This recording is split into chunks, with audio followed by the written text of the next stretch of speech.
Good morning. Welcome to the first ever community of Diary of Hackers. Here we have with us Miss Elizabeth Kolade. I want to ask her opinion on the community of hackers as of today. Alright, thank you very much. I think the Diary of Hackers community is a great initiative, and most importantly, I'm glad to see it in a students' community, because it's good for people to actually come together and learn and network and see how they can apply this knowledge. So having this initiative in the student community is very important. It will also help us to show students the possibility of what a career in cybersecurity is, and I think this is a much needed exposure for students. Now, I'd like to ask you, the fact that you say a career in cybersecurity, which means you have a take in cybersecurity in Nigeria today. Like, how do you see it in the next few years? Digitalization has taken over, and the past few years have taught us that the cybersecurity industry is a very important one. We have seen how we have easily adapted technology and the use of various digital services. We have seen how these services and technology is being exploited. So there is a need for people to actually protect these services and technology that we use, which brings about the need for cybersecurity professionals. So if there's anybody who wants to pursue a career in cybersecurity, it's a viable field. There is room to accommodate as many people as are interested. So for you, how's the journey so far? Is it been enjoyable? Is something you actually admit someone to do, like you advise them? Yeah, well, every journey is somewhat bumpy at some point, but it's been a beautiful experience so far. I encourage as many people that want to. I encourage anybody that actually wants to venture it to come into it.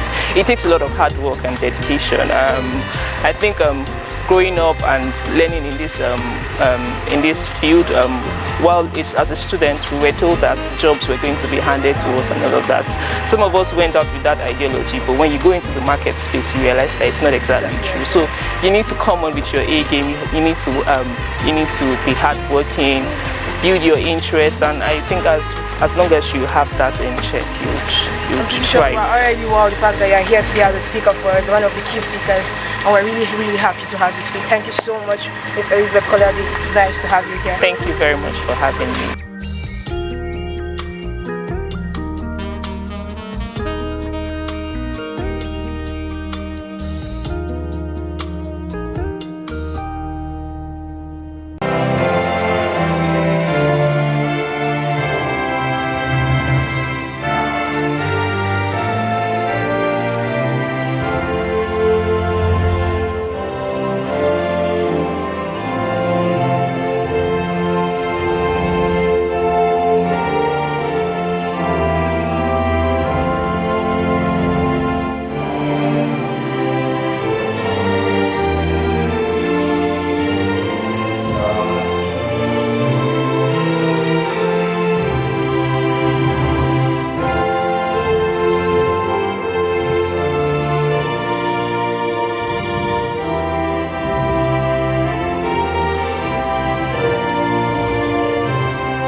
As you can see, this is the first meetup that Diary of Hackers we have physically, virtual.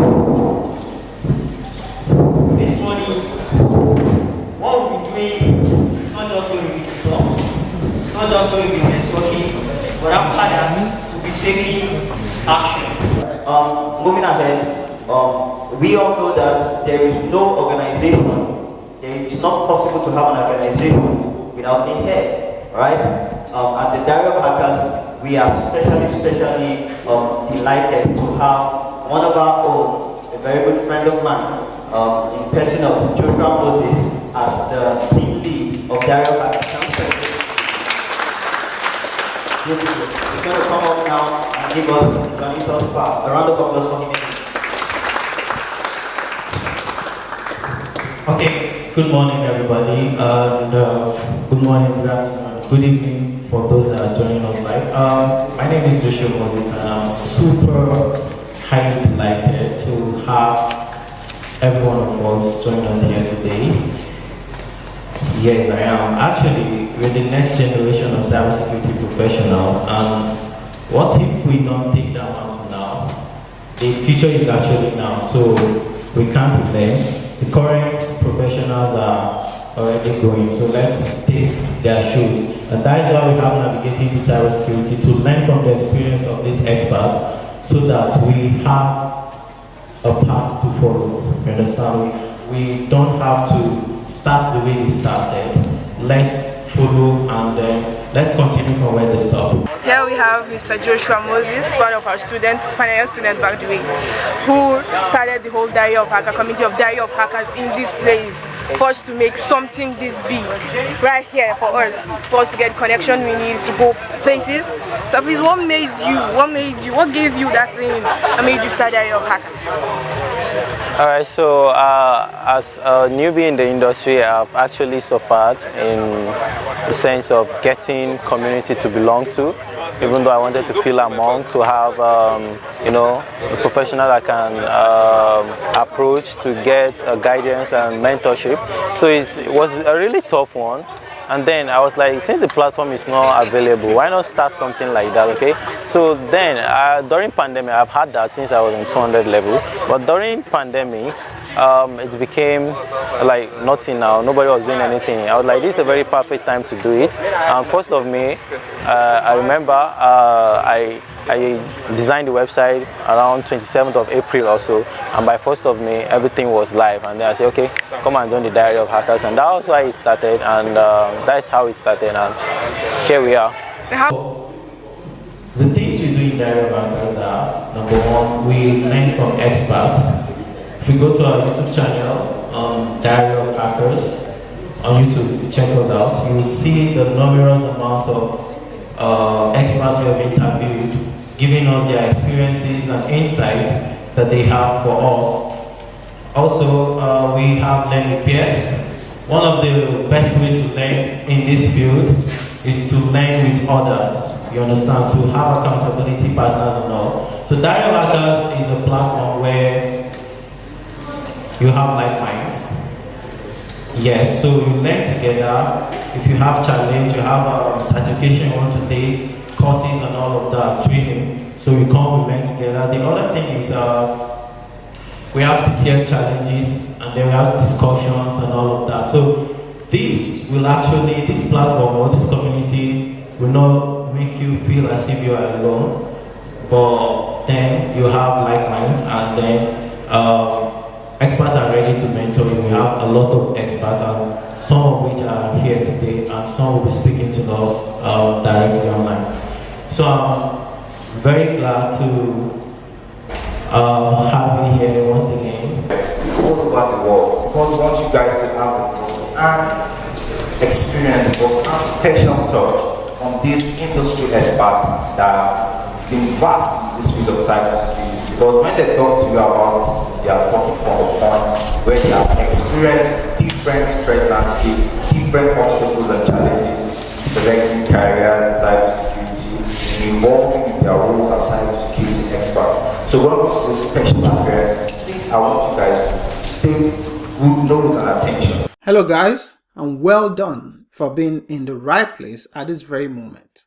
I am so much a fan of what the Diary of Hackers is doing in a country like Nigeria, which is known across the globe as a major source of cyber badness. I am very delighted to find that a group of energetic Nigerians is doing something that aligns with our vision of changing the Nigerian narrative from the source of cyber badness to the source of cyber talent. I have spent most of my adult life outside of Nigeria, and nearly all of those years working as a cybersecurity professional in corporate Britain and corporate America. And guess what?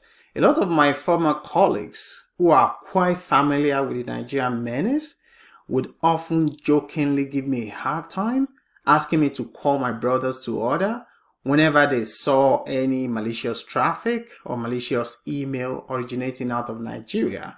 In fact, some of them would sometimes ask me whether I'm also a Nigerian prince. To them, these things are funny, but to me, it is not, because a lot of honest and hardworking Nigerians who are doing the right things are not getting the recognition they deserve. So all these, bad actors are giving Nigeria a bad name, and this is what these guys are seeing. This is essentially where my determination to contribute my quota towards making the world seeing the better and brighter side of Nigeria came from. And there are also other communities like the Diary of Hackers, Niger Sec Force, and Cybersecurity Expert Association of Nigeria contributing their own quota towards getting us where we need to be. The cyber fraud epidemic in Nigeria is a national emergency. And given our age demographic, things are only going to get worse if we don't take deliberate actions to steer the youth in the right direction. So, the more communities like the Diary of Hackers that emerge, the better for Nigeria and Nigerians. I'd also like to congratulate you if you're still a student and at this event. I was once like you. This time 21 years ago, I was also a final year student at the Obafemi Awolowo University in Ile-Ife, and at the time, I had no clear direction on what the future held. Right now, most of you are far ahead of where I was back then, thanks to the avalanche of information that we now have at our fingertips. I would strongly encourage you to make the most of this information because we're not so lucky in those days. This event is also perfectly timed because we're launching our new course on the 25th of May, and the course is titled Cracking the Cybersecurity Career Code. While developing this course, I came up with a blueprint which should make things easy for people who are trying to break into the field of cybersecurity. Now, if you do your research, you're going to find a lot of resources about this particular subject, but if care is not taken in leveraging these resources, you're likely to end up a lot more confused than enlightened. I call this blueprint the DRAPE methodology, and you're going to be learning more about it at this event. In 5 easy steps, you're going to master what is required to move you closer to your goal of becoming a cybersecurity professional. With all that said, I'd like to wish you a very productive event and the very best of luck in your future endeavors. I'll see you in the field. Hi everyone, my name is Anna Kolade. I work for a company called Noble for Africa, and I've worked in the cybersecurity industry for nearly 20 years, and I can tell you it honestly is one of those places to work for where you won't stop learning, where you meet fantastic people, you have adventures. I've been lucky enough to work both for organizations in the United States, in Europe, as well as all over Africa. I've met fantastic people. I don't stop learning. It really is an area where you will learn new things every day. It's never boring. It's exciting. And I would like to say thank you to the initiatives such as Diaries of Hackers in Nigeria, as well as Hack South in South Africa, and any other groups that try and attract and incentivize more young people to join our industry. We do need more talent. It's a growing industry, it's a fun industry, and my appeal is especially to the young girls and women to consider a career in cybersecurity. It really is a hell of a lot of fun. You will never stop learning. It is not scary at all, I promise. It is so much fun. You will meet fantastic people, and reach out to me on LinkedIn or Twitter and try attend as many of the events, try and learn online. There's a lot of amazing content available nowadays. And make use of the network, get in touch with people, try and find someone who maybe is willing to mentor you. It's really an amazing place to be at, and I hope I see you there soon. Bye.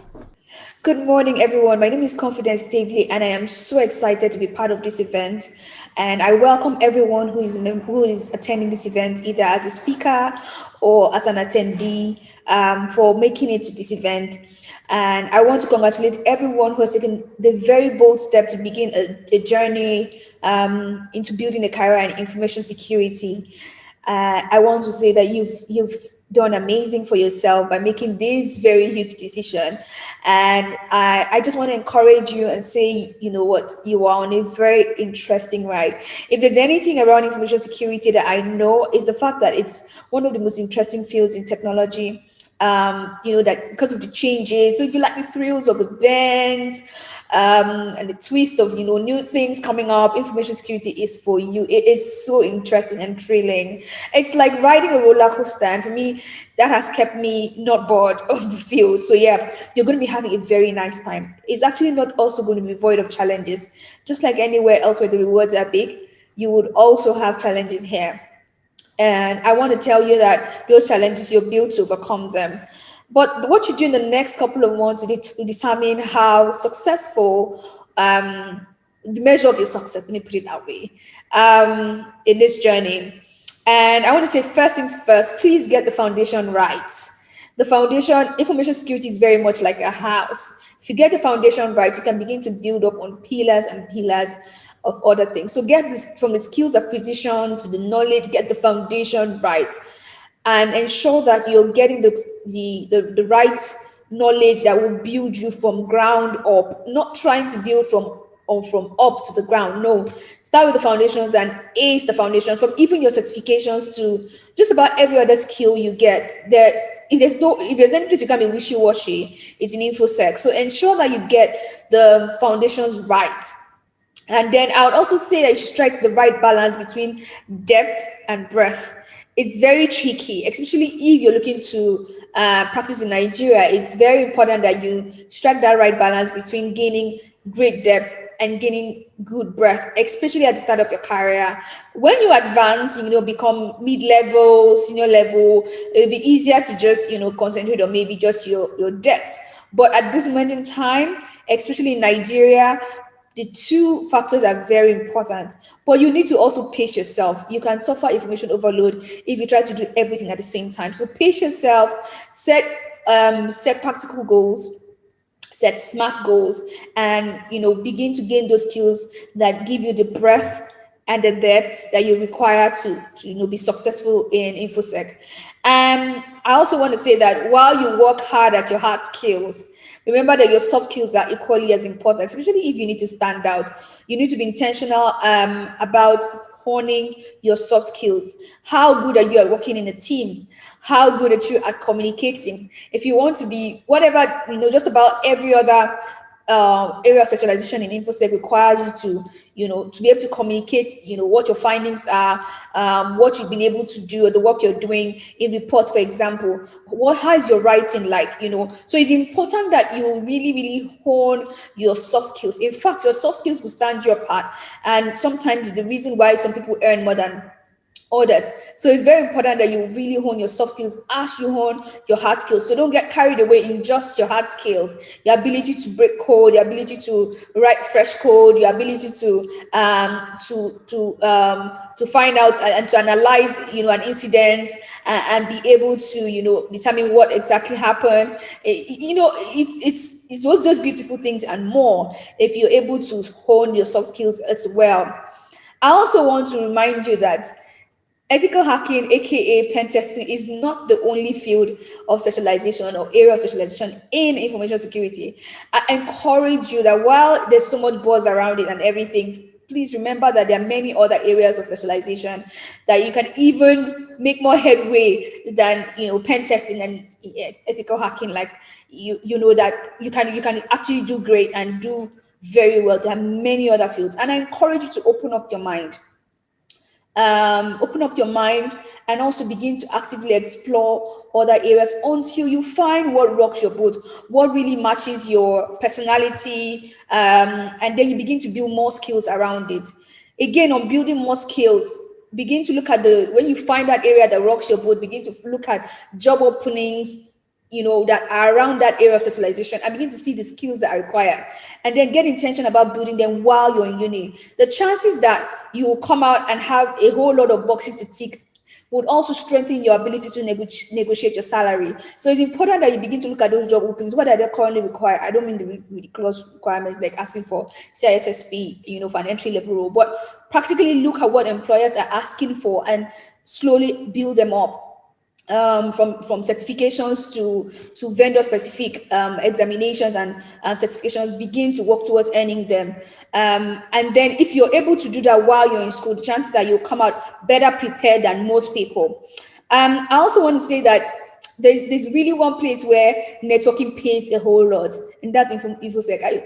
I say it's a really small village, especially in Nigeria, like we're very neat together. So make sure that you're intentional about networking as well. And it doesn't have to just be the information security circle in Nigeria. Who said you can't get your first job remotely? We are really going towards there. So begin to be intentional about networking, leveraging LinkedIn and Twitter to put yourself out there so that you don't come out looking for opportunities, but opportunities begin to look for you. And even when you seek opportunities and people get to look at what you've done before, there's a lot to show that you are very competent and you can deliver on and have so much value. You even get a lot of referrals easily if you are seen as a person who knows their onions very easily. If you're able to put out yourself as a person of value and the person to look out for on this platform. So yes, leverage LinkedIn, leverage Twitter, meetups like this, like we have currently now that are physical or virtual. Join networking groups that help you, gain more skills and meet more people in your area of interest. And don't just stay only on Discord groups. Really, really network and show yourself as a person of value. I also say it's a very good idea to want a mentor. A mentor is a cheat sheet for anybody in this field and just about any other field across possible careers in the world of today. But I must say that before while you're looking at that mentorship, that mentor you're looking to engage, that's okay, be my mentor. Also begin to build yourself as a person of value. So it's way easier to convince somebody to be your mentor when you can already come off as a person of value from the very surface. So begin to build what value are you going to provide to that person. So be a person of value as well, so that somebody of value can think of you as somebody they want to work with and want to grow to become more valuable. And then they're able to commit more to you and you get a whole lot more yeses than no's as you grow. So that's about it. And I just want to say as my last parting words that your sacrifices, this journey is not going to be without sacrifices. But one assurance I have for you is that your sacrifices will pay off, and they'll pay off in good time. So stick to this journey. Make sure to build your network, and as you build your skills, both hard and soft skills, and just enjoy the ride. It's as enjoyable as you can get anywhere else. So I wish you all the best, and I am rooting for you all. You take note of the people who are speakers, and the reason is that these are people that could potentially become your mentors, the people that you can learn from their experiences, you can learn from things that the stories they have to share about their own personal journey in the industry.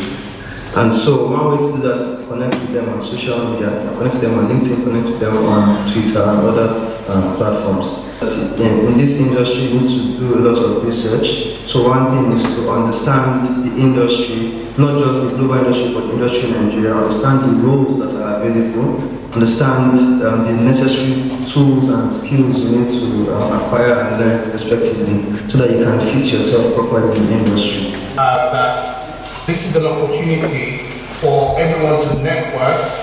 I do a lot of mentoring, so again, please find time, connect, find out the specific areas you're looking to go into, do your research, and most importantly, cybersecurity or IT security as a whole, you have to be very hungry and have a passion for this space we're in. Hi guys. Yeah, I know you are passionate. I know you are passionate. You are anxious. You are so curious to batch into cybersecurity as a field. Great. Well, I have this few tips for you.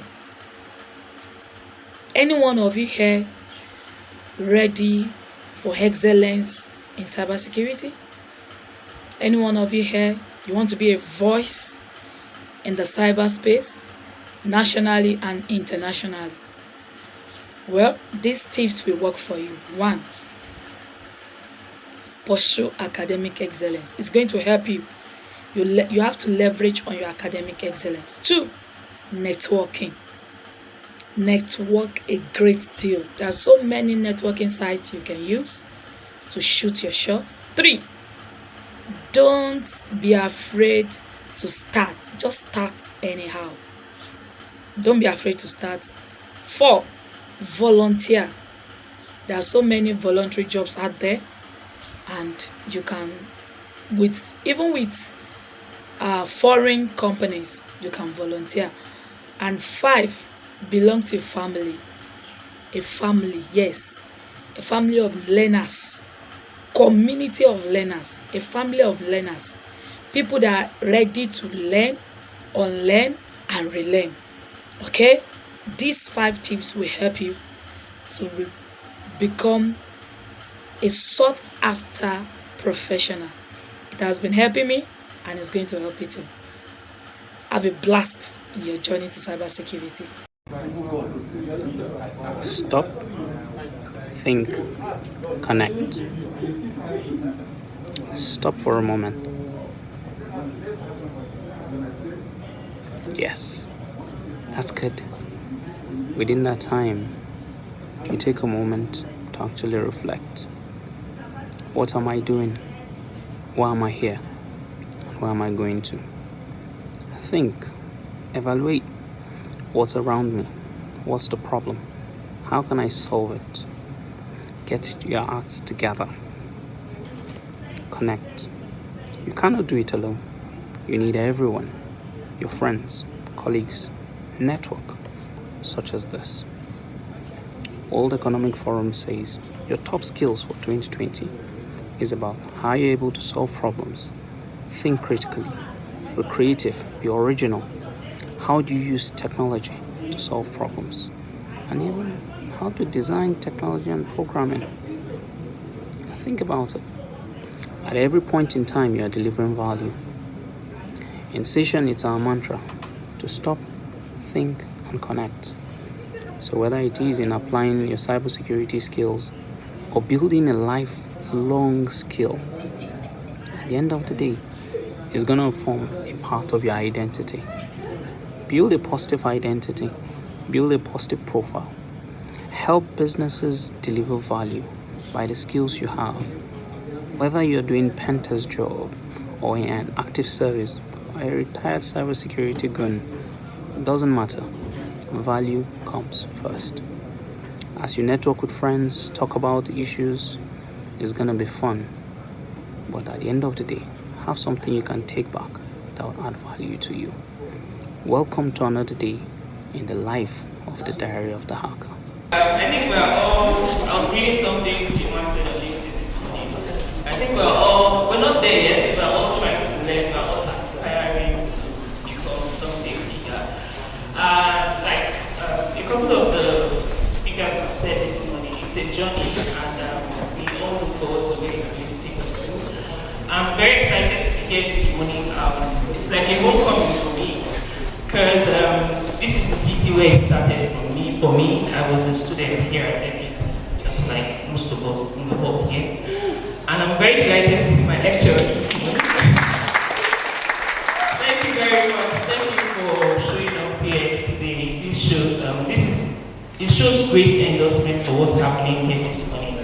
And like a couple of the speakers have said, this is an initiative. The Diary of Hackers community is something I wish we had in my time, and I think some of us would have probably moved faster and had a clearer picture of what it is we wanted to do if we had something like this. So I'd like to say we are privileged to actually have a community like this, and the Diary of Hackers community members, if there's anyone in the hall, please rise up. And I'd like us to give them a round of applause because this is a great initiative.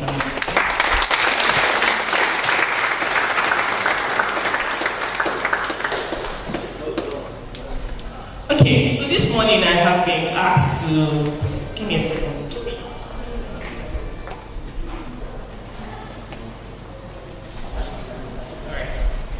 I've been asked to share my experience, so I'll be telling my story like it has never been told before, like nobody has heard it this way.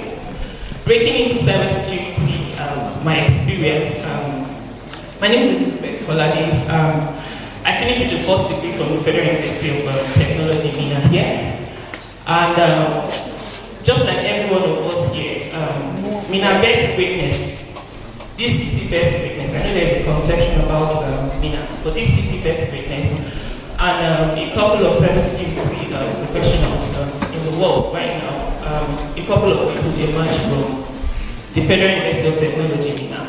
I would hardly go anywhere and see a cybersecurity professional and not meet somebody that is from FPT.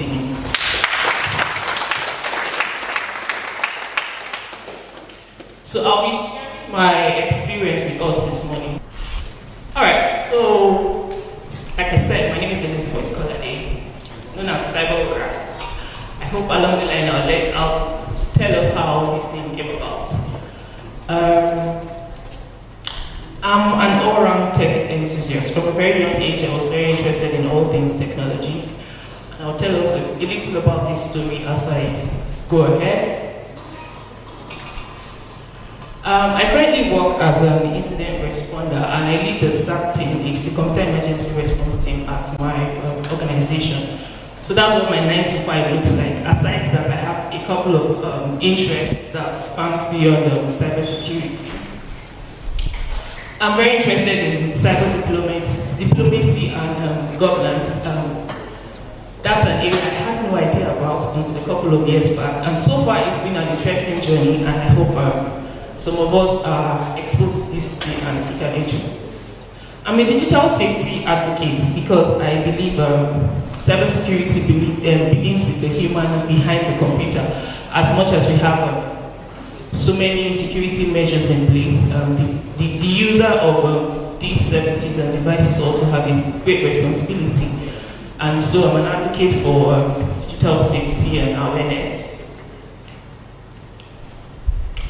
And I'm an advocate for the education of girls and women in technology, not just because I'm a woman, but because it's something that we actually need to encourage more women to get into technology.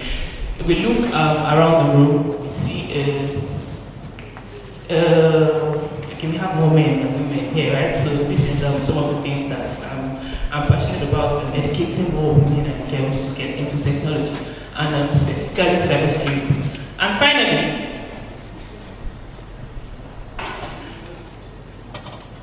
all right, a few recognitions. I'm a fellow of the Barack Obama Young African Leaders Initiative, and in 2020 I was one of the top women in cybersecurity in Africa.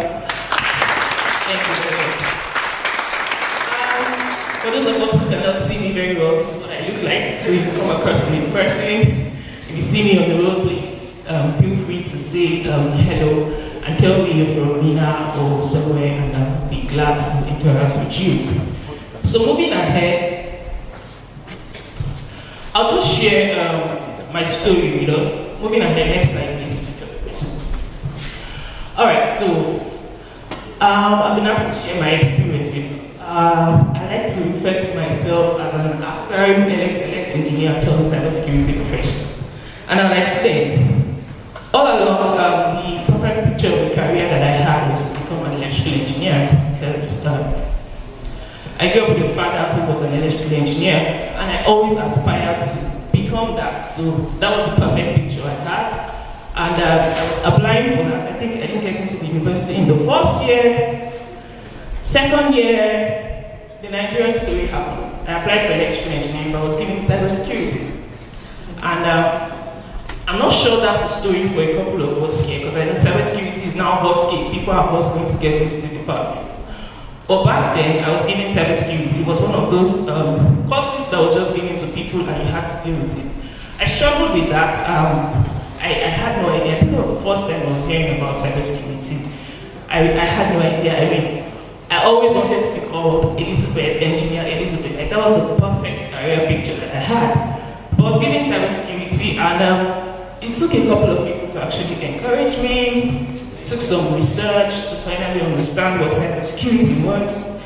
And while I decided to go in and study that course, I wasn't exactly comfortable. It took me a couple of years to get comfortable in that.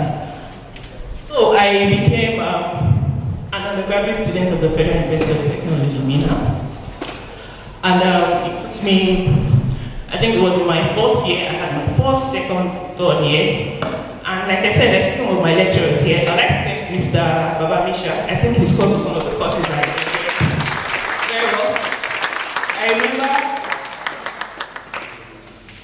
I remember he taught me web development. I'm happy to see you here Saturday because that somewhat informed my decision when I was going for my cyber informed. So I did my internship with a software development company while I was studying cybersecurity. I mentioned earlier that I wasn't exactly settled, I wasn't sure what was happening. Software development seemed to be what was going on that time.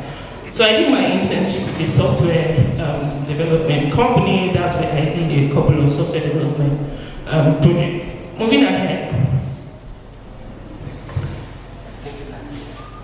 Alright, so after that, I came back to school. It was an interesting journey, all of that, right?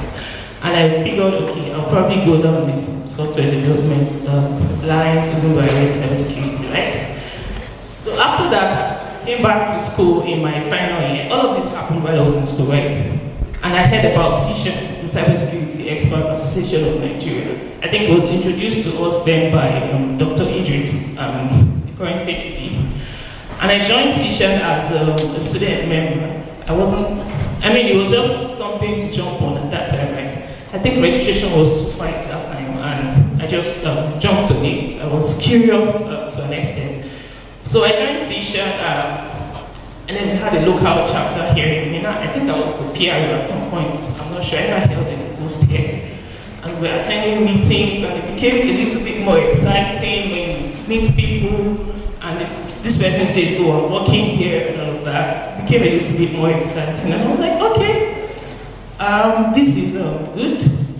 Another thing I would like to mention that happened in my final year was we went on an excursion. How many of us are in final year here? Or we have gone on one excursion or the other from school? I know you people I have received a number of people in Abuja when they came for an excursion. Okay, so we went for an excursion. Remember, I didn't have a perfect picture of what my career life looks like, right?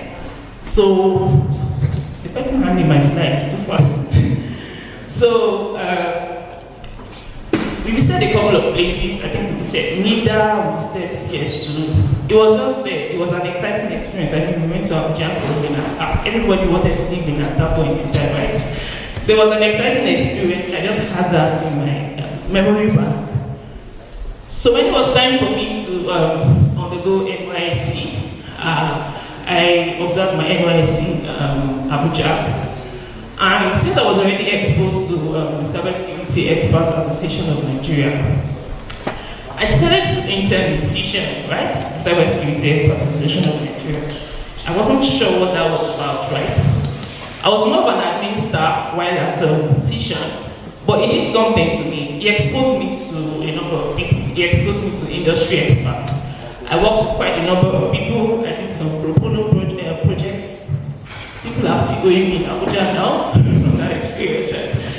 But I gained the experience. I mean, I knew I was exposed to people that naturally not have met or something. So that exposed me to people. It also exposed the possibility of what a career in cybersecurity looked like at that point, right? During my NYSC, moving on, the Young Fellowship. Alright, so I was selected for the Barack Obama Young African Leaders Initiative Leadership Program. And after the program, it was a 5 weeks program in Ghana. One of the requirements for fulfillment, I had to do a community service project, and I had to complete a mentorship exercise. I had been exposed to a number of people in the industry, but I needed to identify a mentor. So I went back to the excursion that we had in 500 level, right? And I remember a certain person that I met at that point. So I sent an email. I looked for his email. That time it was easy to find people's email and contacts, unlike now. And I sent him an email. Please, I want you to mentor me as part of the fulfillment of this program that I am currently undergoing. And he was like, okay, that's fine. I've been looking for people to mentor in this field. I haven't exactly seen so many. So that was how I got my first mentor in cybersecurity. And it's been a beautiful journey since that time. Also, I needed to complete a community service project. Being with Session, I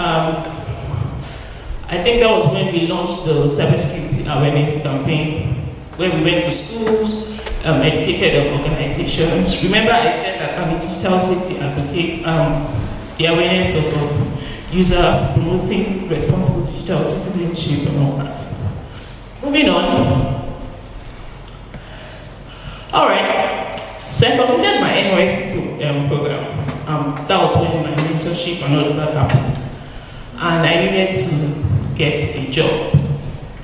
And it was a couple of months in Abuja, not knowing what to do and all of that. And someone just said, oh, there's this girl. She's done a couple of work for us. I've had some interactions, I like her work ethics and all of that. And I landed my first InfoSec role. Now this person happens to be the person I reached out to for mentorship. A mentorship relationship advanced into me securing my first role in cybersecurity. It was an exciting experience for me because while we were in school that once you study cybersecurity, people come at your feet and be begging you with jobs, like there's no way you cannot work and all of that. Let me tell you, it's not true. It is not exactly true. I know statistics say that we're going to have how many million on-field cybersecurity roles. Well, that is true.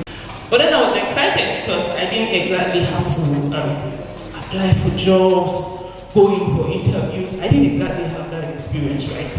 So I landed my first role, and I was comfortable. I was okay. I mean,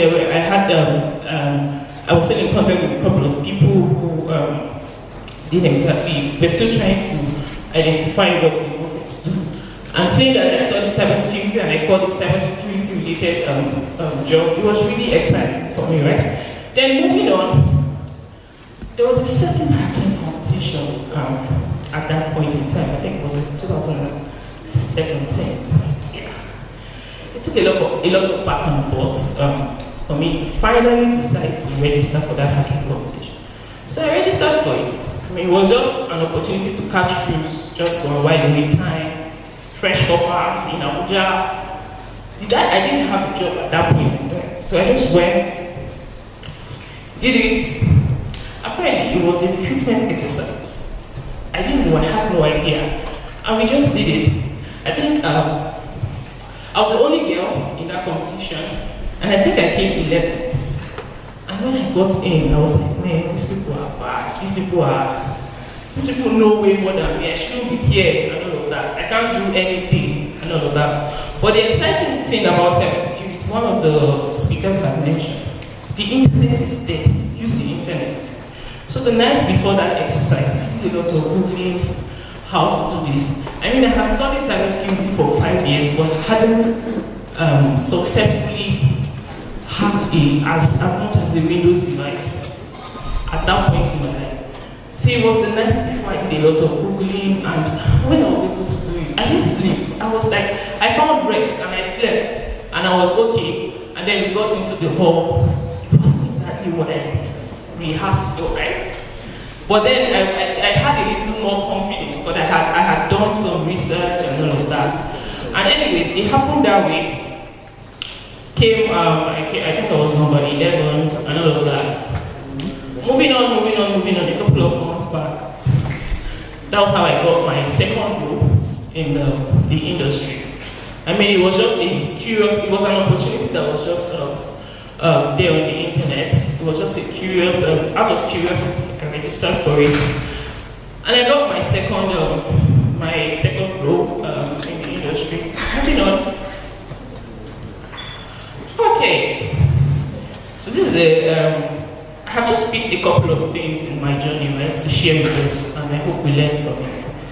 How many of us know DEFCON here? I actually want to see hands, like, raise your hands. We know DEFCON. Alright. So DEFCON is like the biggest hackers convention all over the world. We have about 20 to 30,000 people come from all over the world to be a part of DEFCON. Great things happen on Twitter, right? That's one thing I want us to know. Great things happen on Twitter. So I saw DEFCON on Twitter. I was like, okay, the first time I was hearing about it. Okay, no, not the first time. I was actually getting to know what DEFCON was about that time. And I saw a certain organization in the US tweet that they were going to sponsor a number of people to go to DEFCON. They were going to give them a $1,000 scholarship. I mean, I'm coming from, by the time I did the maths, right? $1,000 is not going to take me from Nigeria to the US. But there's no harm in trying. So I put in an application for that. And I forgot about it. A couple of months later, I got an email that I got the $1,000 scholarship. Yeah, I'm excited. But that wasn't what I needed. I mean, Nigeria is a very, very, very far journey. $1,000 was actually not going to buy me a ticket, and I needed way more than that. So I was on Twitter one day and I saw a couple of people said they were doing a crowdfunding campaign to go to DEFCON. I'm like, oh, this is a thing, like, this is actually a thing. Okay. And then I called a couple of people. How do I go about this? And they said, oh, you just have to put up a GoFundMe campaign and all of that. And I set a goal, calculated my flight tickets with the $1,000 I had received, calculated what my hotel bill was going to be like, how much I needed to feed. And then I set up a GoFundMe campaign to help raise money. And from my research, I know that Nigerians do not respond to GoFundMe, even when somebody is dying, right? But I did it anyway. And I think about 4 days later, I hadn't gotten one donation. I was like, hey, are you sure this is the worthy cause? And then one day, I think it was about past 12 in the night, I just got an email, and there was a $900 donation. Really good. And I shouted, and my mother came on, like, what is going on? Because it was in the middle of the night. Like, somebody just donated $900 anonymously. I'm like, oh wow, people actually respond to this. And then he donated anonymously, but because I set up the campaign, I knew who the person was. And I went on Twitter, and I realized that, oh, I found the person. I had never interacted with this person. Never. And then I sent him a DM. Thank you very much for your kind donation and all of that. I was just saying thank you. And he was like, oh, I've been watching you for years, right? Just keep doing what you're doing. And let me know if you don't meet your goal by the expected dates. And I was like, okay, I do not know you. This person was in the US. And I was like, okay, this thing actually works. And then that gingered me, and I tried to reach out to a couple of people that, okay, I have a few days to go, and I haven't reached my goal, and all of that. And I think about 3 days later, this guy just went to my campaign and looked for how much was remaining, and donated the remaining money. I was like, okay, alright, this thing actually works. And that was how I was able to go to DEFCON. Like I said, DEFCON is the largest convention of cybersecurity enthusiasts and hackers. You meet a whole lot of people, you meet law enforcement there, you meet researchers, you meet a whole lot of people. And I think I wrote a piece, if you check my LinkedIn profile, I wrote a piece about my DEFCON experience, and I said that everybody deserves at least a DEFCON experience once in their InfoSec career. I think it's an experience that you need. I mean, it's not just about having to travel and go to the US. you see, as we read books and read some of the, watch some videos and hacking demos and all of that, you actually get to meet the people who put these contents together. You get to meet them one-on-one. You get to interact, you get to build a personal relationship with these people. You basically just get this really awesome exposure that's now propels your career to another level. So moving on from that point. All right. Toby had mentioned, I didn't go to Geneva, I went to the UN headquarters in New York. So along the line, I was doing a lot of volunteering work, I was teaching. I said I'm an advocate for the education of girls and women in ICT, right? So I taught at a couple of boot camps and all of that. So one day I was at work and one of my ex-students sent me a link and said, I saw this. I'm not sure what it is, but it says cybersecurity, and I think it would be important to you. And I opened the link, and it was an application by the European Union to go to the UN. Let me backtrack. What is the UN Cyber OEWG? That's the open-ended working group at the UN. It's I think they had an informal session to engage stakeholders. How many of us know how the UN operates? So it's basically diplomats coming to discuss important topics and conversations as it relates to global peace and security, right? And the UN has identified the cybersecurity as a key part of global peace and security, right?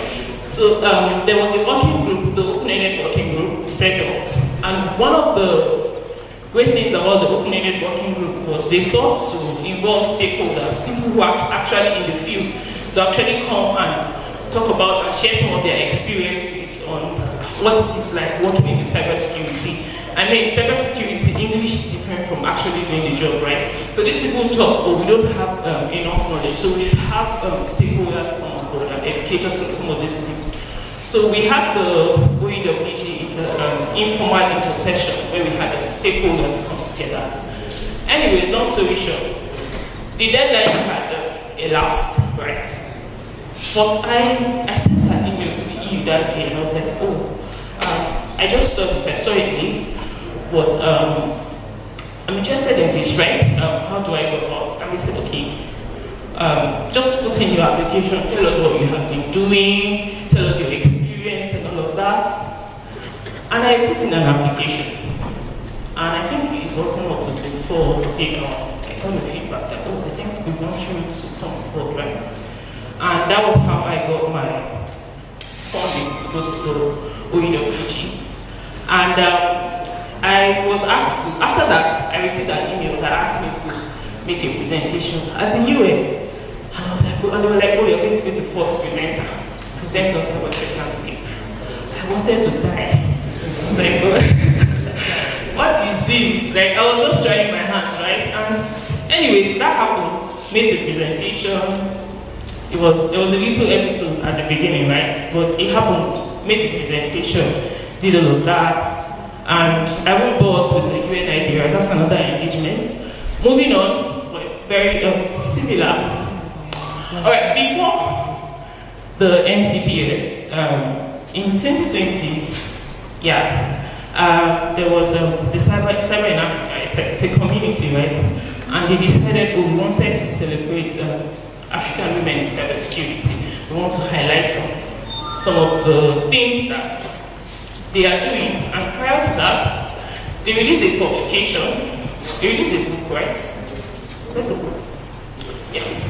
They released a book, basically a publication of African cybersecurity, doing awesome things. And this was the book. It was a random thing, right? That started on Twitter. That's why I said great things happen on Twitter. I met people on Twitter that have propelled my career and my life generally. And then this book came out of it, and it was like a compendium of so many people across Africa doing so many things, right? And that was how this book came about. And then I think the following year, an award was set, right? Asked people to make nominations, to nominate people in their space that were doing great things and all of that. And I was listed among the one of the top 15 men in cybersecurity in Africa. And I think it was a rewarding experience for me to see that, okay, you're actually being recognized for something. You're just doing your own bit, just doing your own thing, right? And that happened for me. And then the NCPS, which I would call one of the greatest things that have happened for me in my career. How many of us are aware of the National Cybersecurity Policy and Strategy? Are you sure you are studying cybersecurity? Because you should actually have an idea of what, that's Nigeria's cybersecurity blueprint. That's Nigeria's cybersecurity framework. And it was first launched in 2015, 2014. And according to global best practices, it was due for review after a period of 5 years. So in 2020, a presidential committee was set up to review this document. And I happened to be one of the members of that review committee. It was exciting for me because I have been doing some policy work low-key, just doing research. I had engaged in some diplomacy and geopolitics engagement on my own and all of that, and then having to have been part of that, it was really like, I think it was one of the, it was an amazing thing, right? Because I got an email and all of that, and I was like, okay. And then when the committee convened, and the first time we had a meeting, and there was a check in the room, and the chairman said, oh, you're the youngest person in the room. And I looked at her and I was like, oh, actually, the people in this room are actually my professors. Like, these are people that I actually looked up to and all of that. And it was a really fulfilling moment for me, right? Because overall it was an exciting experience. I think that's the highest assignment so far. And it's basically the highest assignment, I think, at this point for me. And it was a really exciting experience, like having to serve on a presidential committee to review a national document. And it exposed me to a whole lot of things, right? That's why I said, I think everybody in this room should have an idea of what that document says. It's publicly available on the internet. Read through it, see what applies to you. For those of us that are still students, there's an academia aspect of it, indirectly or directly applies to you. That document is going to be there for the next 5 years.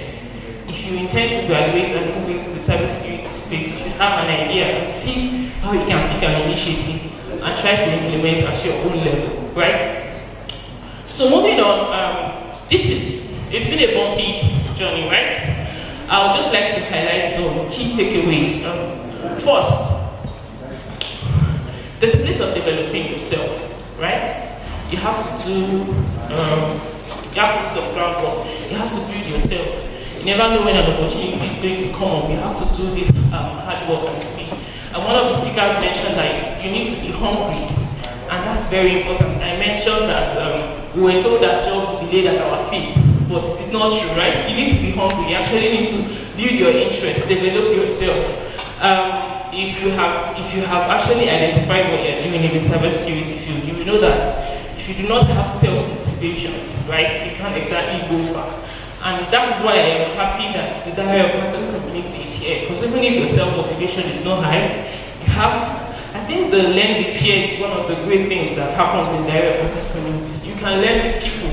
And I think the best time to actually learn is now. Don't wait until you get into the field. It is hard to work and be doing adult education.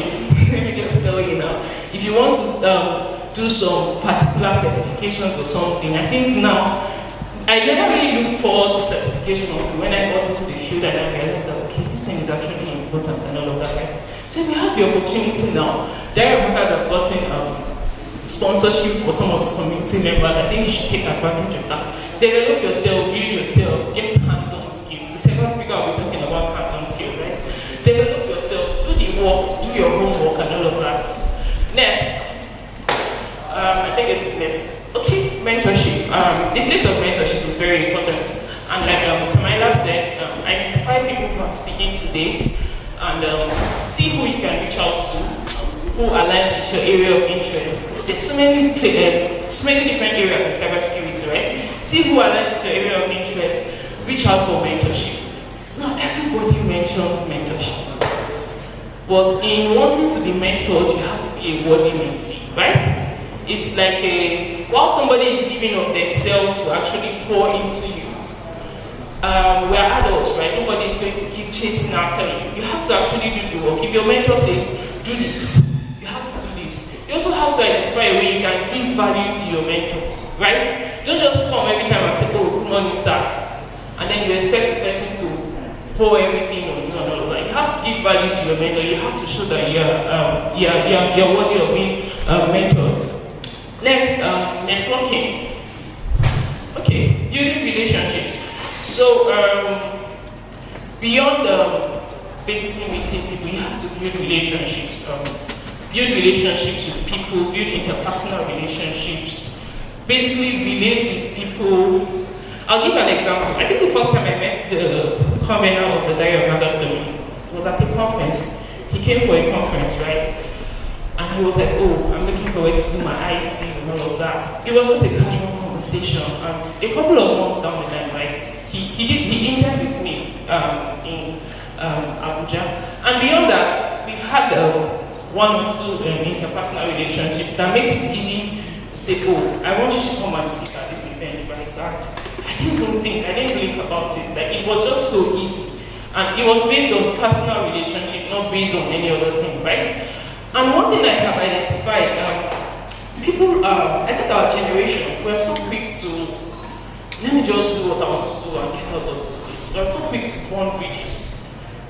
Your relationship with people is very, very, very, very important. Beyond building technical skills, it is good to have good relationship with people. If you are working in a particular place, it is good to leave that place with a good reputation. I mean, I left my first role, and I still get some recommendations to do some jobs from that. Good afternoon, sir. I'm Today we have in place with us Dr. Adebayo, in place of the HOD, Head of Department Cybersecurity, Federal University of Technology, Minna. So I want to ask you, how is your intake? How do you take this Diary of Hackers today? Do you enjoy the program? Are you proud you got to see some of your students here making waves that are making you surprised? Okay, thank you very much. My name is Dr. Olubowale Adebayo. I'm actually happy to be here today. I'm happy to be here because of several reasons. I've seen my students, my past students presenting. I've seen what some of them are doing outside here regarding cybersecurity and give me joy. This is a very good program because as lecturer we cannot teach everything in the world of classroom. So whatever little we give in the classroom, we expect this kind of program, this kind of mentoring program, the capacity development to complement whatever we've given in the classroom. So that is why I'm happy with this program. I salute the organizer of this program. It's a very good one. Thank you very much. And they're like, oh, we just want to come on as a consultant and all of that, right? So don't bond relationships, don't have a nasty attitude when you meet people. Like, it's very important. This is not a technical skill that you will learn in any certification process. This is just something that you need to develop as a human, right? Build relationships and don't bond bridges. Next, keep doing your best. You don't know who's watching. I mentioned my DEFCON experience, how somebody I wasn't even following on Twitter said, oh, I have been seeing what you're doing, right? And I'd like to support you and all of that. So keep doing your best. Develop yourself, ensure that you are engaging with the right, with the right people. Just keep doing whatever it is that you know how to do best. Next, look out for opportunities. Be on the lookout. Use the internet, like one of the speakers said. The internet is like your greatest people. I used to, there's someone I know, he said in life you need 2 G's. You need God and you need Google. And once you have that, you're good to go, right? So you have resources in your palm. Use these resources, look out for opportunities. And one way you can actually be exposed to opportunities is when you relate with people, when you build relationships with people. People recommend you for certain things. Next, take risk. you have to, I think I skipped in parts. You have to take risks, right? You have to, some things you're not very sure about, take risks and just do it afraid, do whatever, just plunge in, go in and do whatever it is you need to do. Not everybody has the same paths, right? Everybody has a different paths. I'm sure when the second speaker is speaking, he's going to share his own experience and you'll realize that everybody has a different path of how things happen and work for them. But you need to be willing to take risks. There are some things that you're not very sure about. You need to be willing to push yourself out there and do it afraid. And I think that brings me to the end of my talk this morning.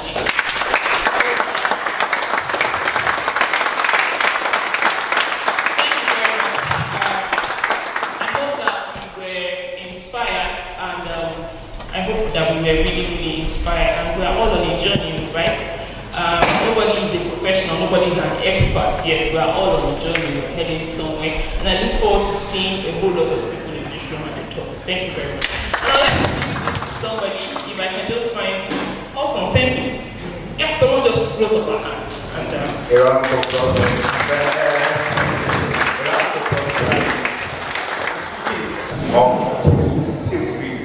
Can you see this? This is all that will enlighten you on. See, take a look at what she has done over the period. Let me tell you why we are Dr. Adebayo. Please, I will be calling on Miss Elizabeth. Please, a round of applause for her.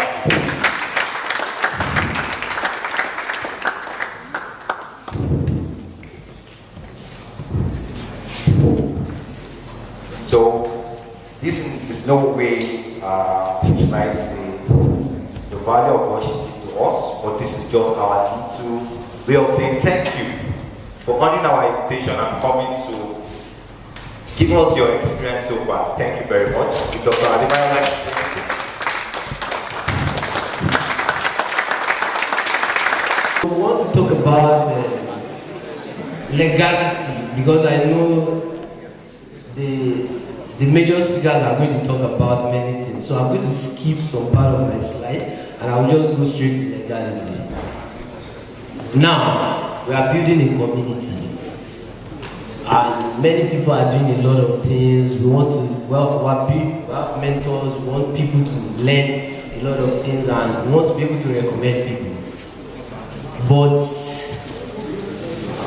imagine what could happen if I recommended somebody to work for a firm and eventually something came up and I have to come in and start apologizing, you understand? So we don't want something like that around this community, and I'm going to open our ear right now. Everybody's learning so many things. The speakers are going to tell you plenty of things like that you can learn. But when you are learning it, where are you taking it to? We need to ask that question. So let's go to the next slide. I want to give you this. So, did you see this screen? If we start asking questions now, like, okay, you have seen anything that you are familiar with on this screen? All these things are acronyms. I just packed them from different places. They are acronyms, and they belong to this field. So I want you, they will share the slide with you. Take your time and go through all these acronyms one by one.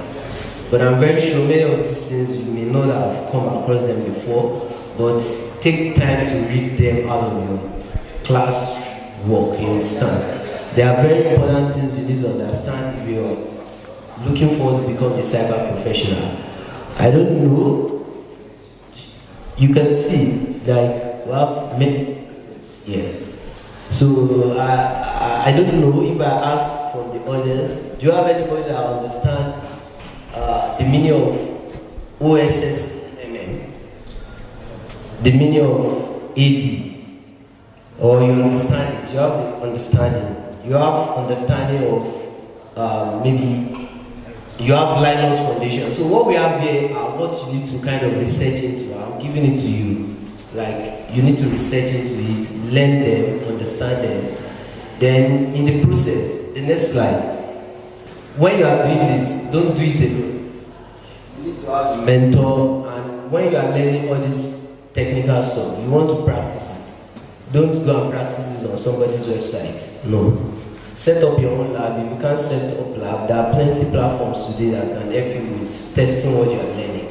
Because if you are reading and you are not practicing, it comes and go back. That's the process. That's why I put that center. So the next slide, I'm not going to talk about some things because maybe I'm having that feeling that some people talk about it. These are things you can do. You can't.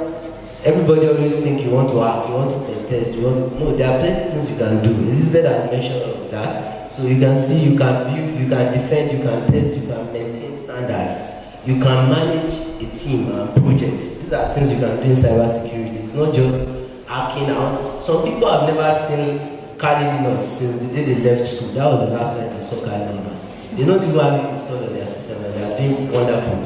So you need to find where you belong. You don't need to be a coder to be somewhere here in cyber. Then the next slide. Okay, I want to depict something here, but this thing is in PDF, so I won't be able to show you guys. This, can you go to the next slide? So this is what happens if there is a security incident and you need to have somebody to attend to it. This is what the bad guy will do, and you need to find out what is happening in that system at that point. Basically, you understand that you have a successful handling of this incident. Go to the next slide. It works around 3 people. The people, technology, and processes that you have, what you can get from them. And you start working, you never. So you end up buying the domain for them, you do a lot of things for them, your name is on the paper, but they will go with the paper and use it to do whatever they want. Eventually they will come back for you. So anything you are doing right now, I don't know whether you are at another level, if there's any engagement that somebody is trying to bring you in, ask for an NDA. Let's start with you right while you're in school. If you want to get engaged in anything, ask for an NDA. If you don't have a lawyer, show it to a lawyer. Find a lawyer to show that document. It's important. Don't put your hand in something that we will not be able to explain later. Then you need to. We are not. Diary of Hacker is not putting you together to become what you are to protect against. You need to have that at the back of your mind. And that is where mentorship comes in. If you are learning all these things and you are putting it on, there are dark ops that are available on the internet. You see many dark ops training. When you study it and you start working that way, you are gone already. So you need to understand this part. Now, I want to bring the story of a guy. Can you go to the next slide? Do you know him? This is Marcus Ochi. This is the guy that stopped ransomware. That's what is popularly known as. He's a hero in that regard. But just look at this timeline. Look at what happened to him.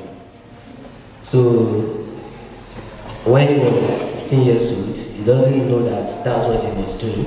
He was busy writing and churning out code for the bad guys. They were selling his code, using it to, make money, and they are paying him tokens from the basement of his apartment. The father, the parent, they don't know. So 7 years later, he has turned to be the good guy.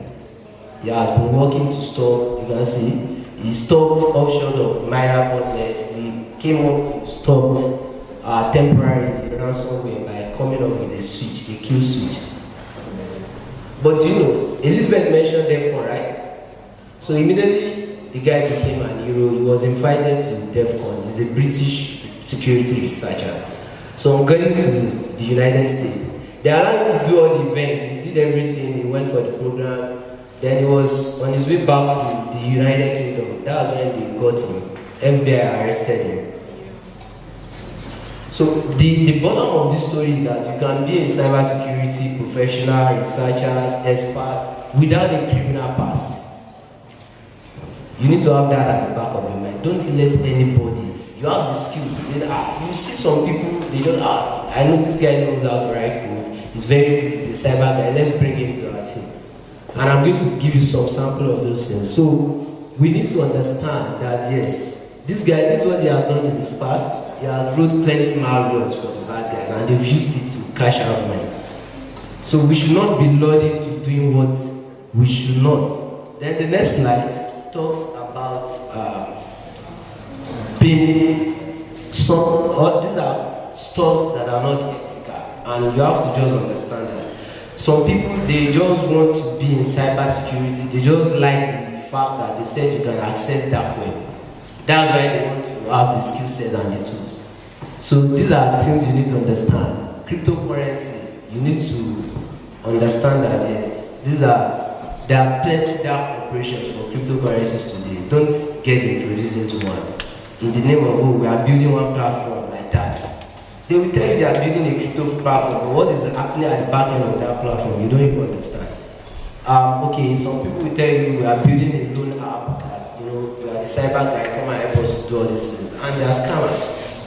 So some people will come and tell you, okay, do you know how to set up SMTP? Do you know how to set up phishing platforms? So that, because they know it's your work to stop that, and they know you know the techniques, possibly maybe you are researching around it. I'm telling you, I'm opening our mind to this so that it won't just, you will not be caught on guard. You understand? You need to understand. So these are a couple of dark operations that are ongoing that we need to pay attention to. Don't get yourself involved. We are building the blue team out, and the number is not even helping. We need more people to join the community.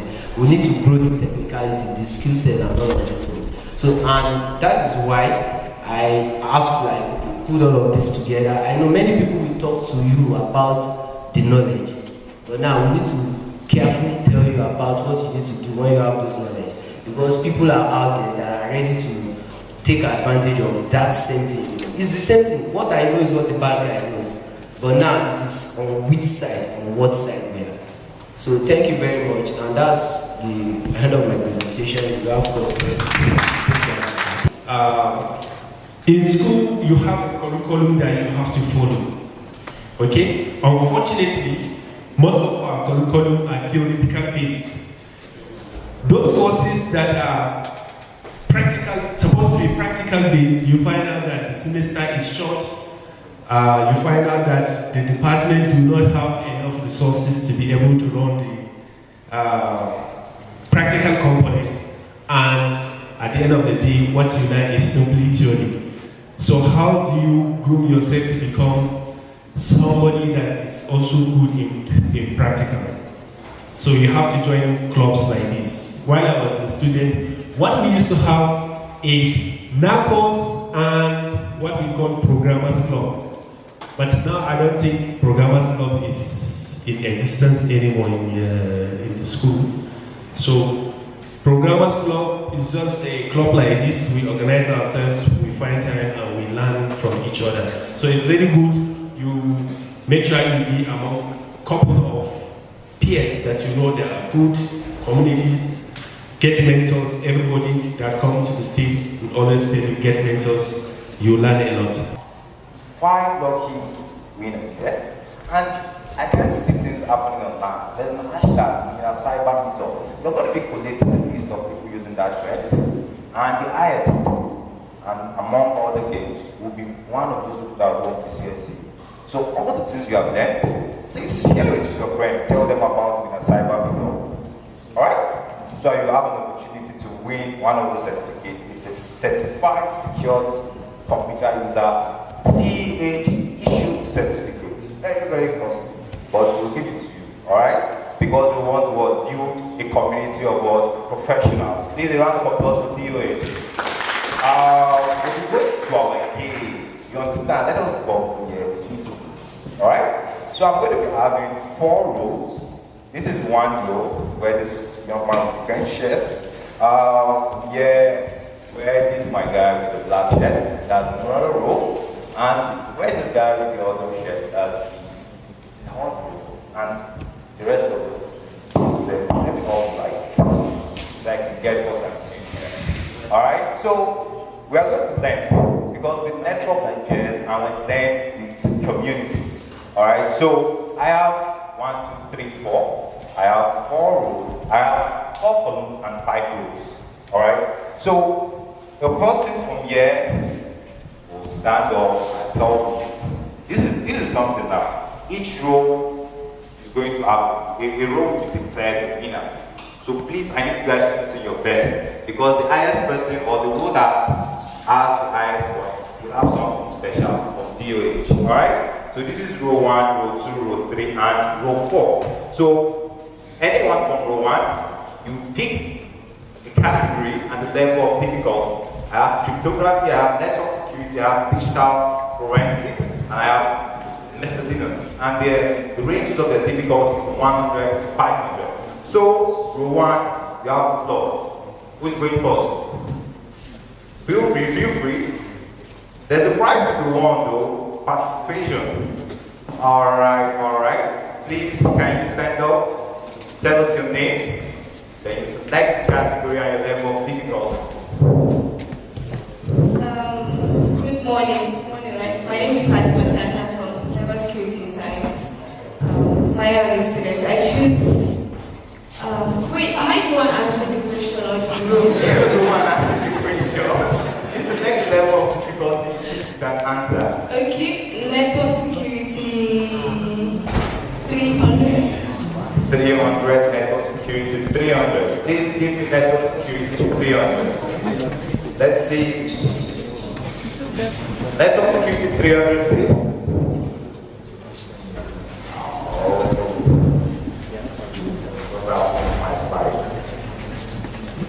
Please can you help me with that? Network security 300.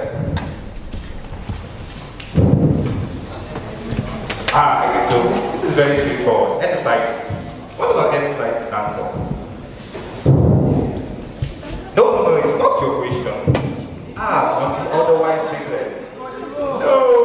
Hold on. Give it to her. She has not said anything and you conclude she doesn't know it. No, something like that.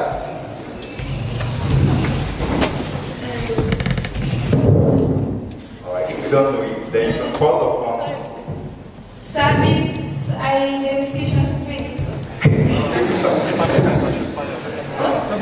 Service identifier. Alright.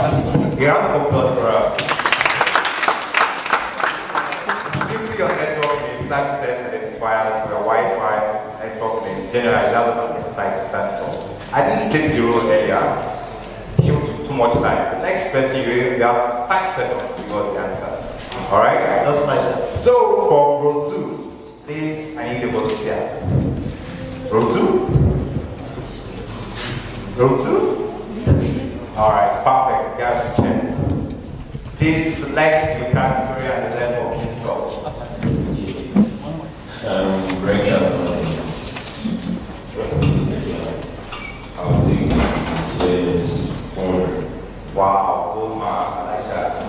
Please give me Suleiman support, okay? Alright, what are the basic requirements of strong passwords?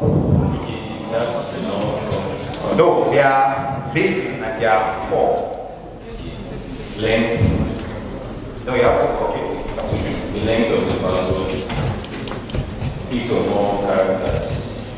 Then that's. And so we shouldn't think cybersecurity is all about the big. No, it's basic. From your phone password, concrete, biometrics, that's your security. Alright? So go to row 3. Row 3. Row 3, row 3. Anyone on row 3? Come on. Okay, let's give it to Mom. Okay, thank you. Network security 500. Network security 500. Alright. What's the two part, I guess, of IP version 6?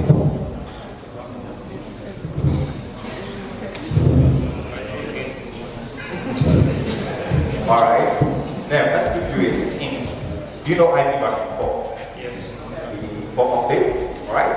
So do you know the blue part for IP version 4? The host address. The host address of IP version 4. There is now a host address of IP version 6.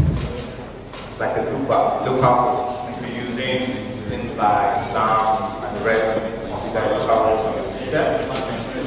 So what's local or the local address of IP version 6? Alright, anybody? Alright. Yes, this guy is there. IP version 6. Look back at this one, this is double 1. A round of applause for it. You know, there's this, the way IT practices work, if there are multiple fields. Hello, welcome to the Diary of Hackers Cybersecurity MeetUp, the first of its kind. My name is Remi Afon. I'm the president of Cybersecurity Association of Nigeria. And today I just want to give you some tips regarding the top cybersecurity roles that you should be looking out for in 2021 and beyond. Cybersecurity Ventures predicted that there will be 3.5 million unfilled cybersecurity jobs globally by 2021, and that's this year. The world is relying more heavily on technology every day, and digital security is becoming more important and prevalent. So what are the top cybersecurity jobs to look out for in 2021 and beyond? Top on the list is a blockchain developer, and here we're talking about working on security cryptography within blockchain technology, and also implementing security of that particular technology. Ethical hacker is another top one, which will continue to sell in 2021 and beyond. Digital forensic analyst, security architect, security software developer. We are moving on to DevSecOps nowadays, whereby security is shifting left for the developers. You know, from the moment where you have the concept of what you want to develop, you start implementing security from there and start running a lot of tools rather than waiting for the application to be developed before you start doing your penetration testing. Cloud security engineer, it's another top role that is selling, you know, because basically most enterprise are moving into cloud nowadays. So a lot of people are living on-prem into cloud. So the knowledge of cloud security is topmost, as is on demand by most organizations. Talking about that, so let's move on to what are the skills that you need to work in cybersecurity industry to be able to meet the demand that the organization are looking for. There are some soft skills. I'm going to talk about the soft skills first, then mention the technical skills that you need. For the top soft skills, you need a logical mind and great reasoning skills, you know, analytical mind.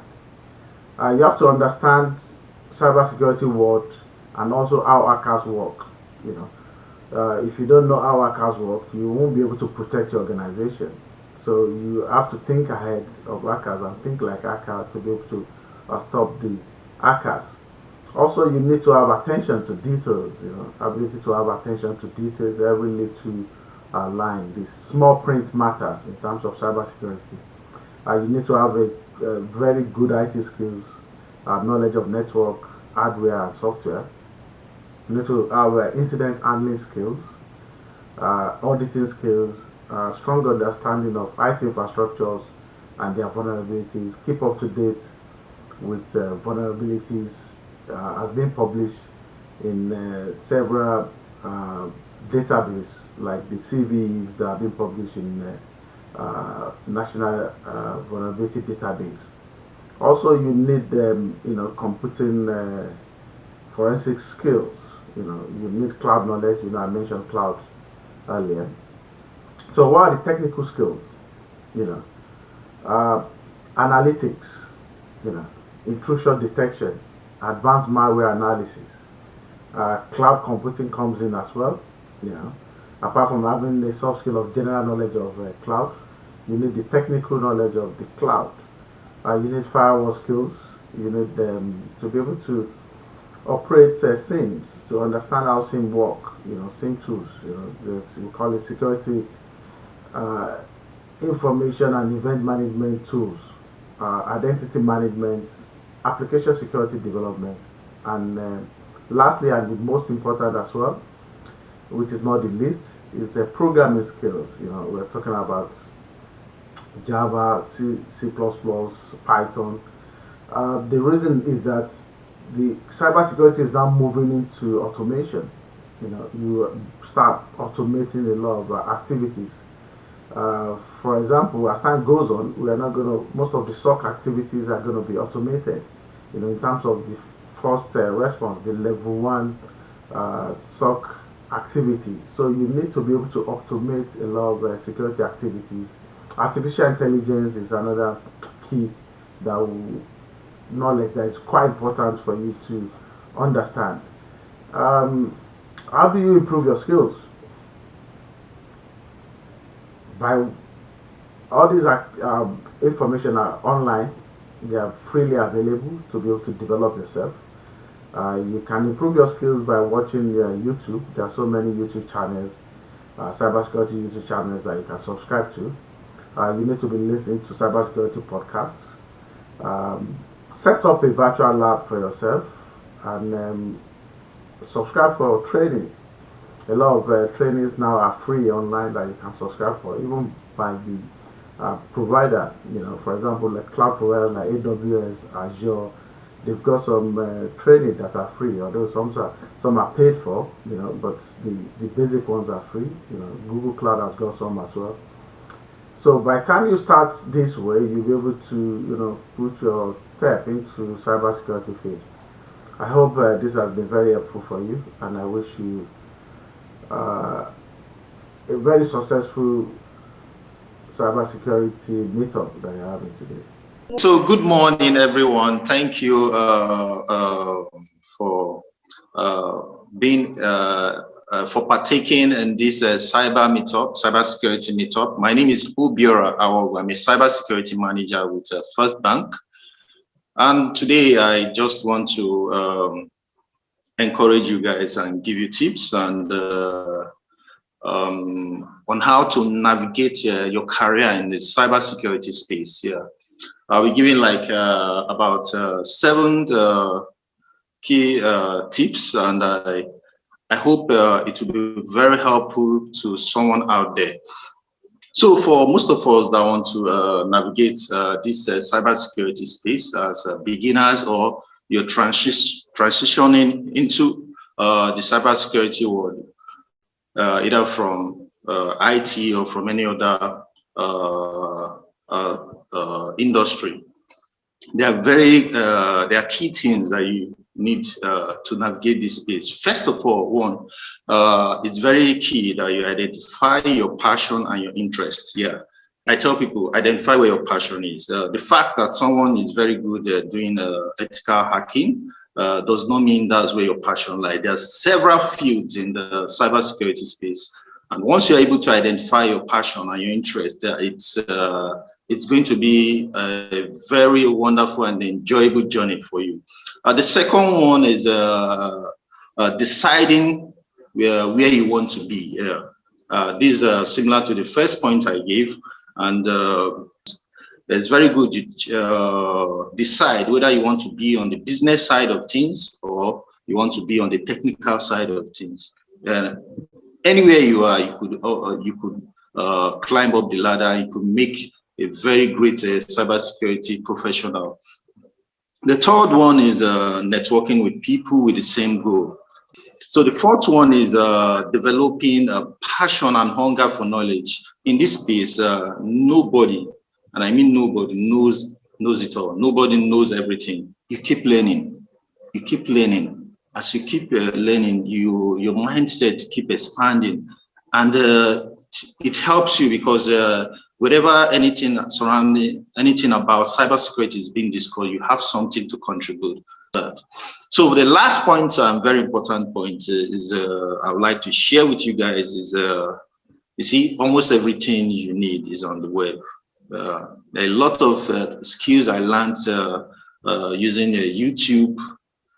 There's a lot of skills I learned free on Udemy, on Cybersecurity, and even from attending conferences.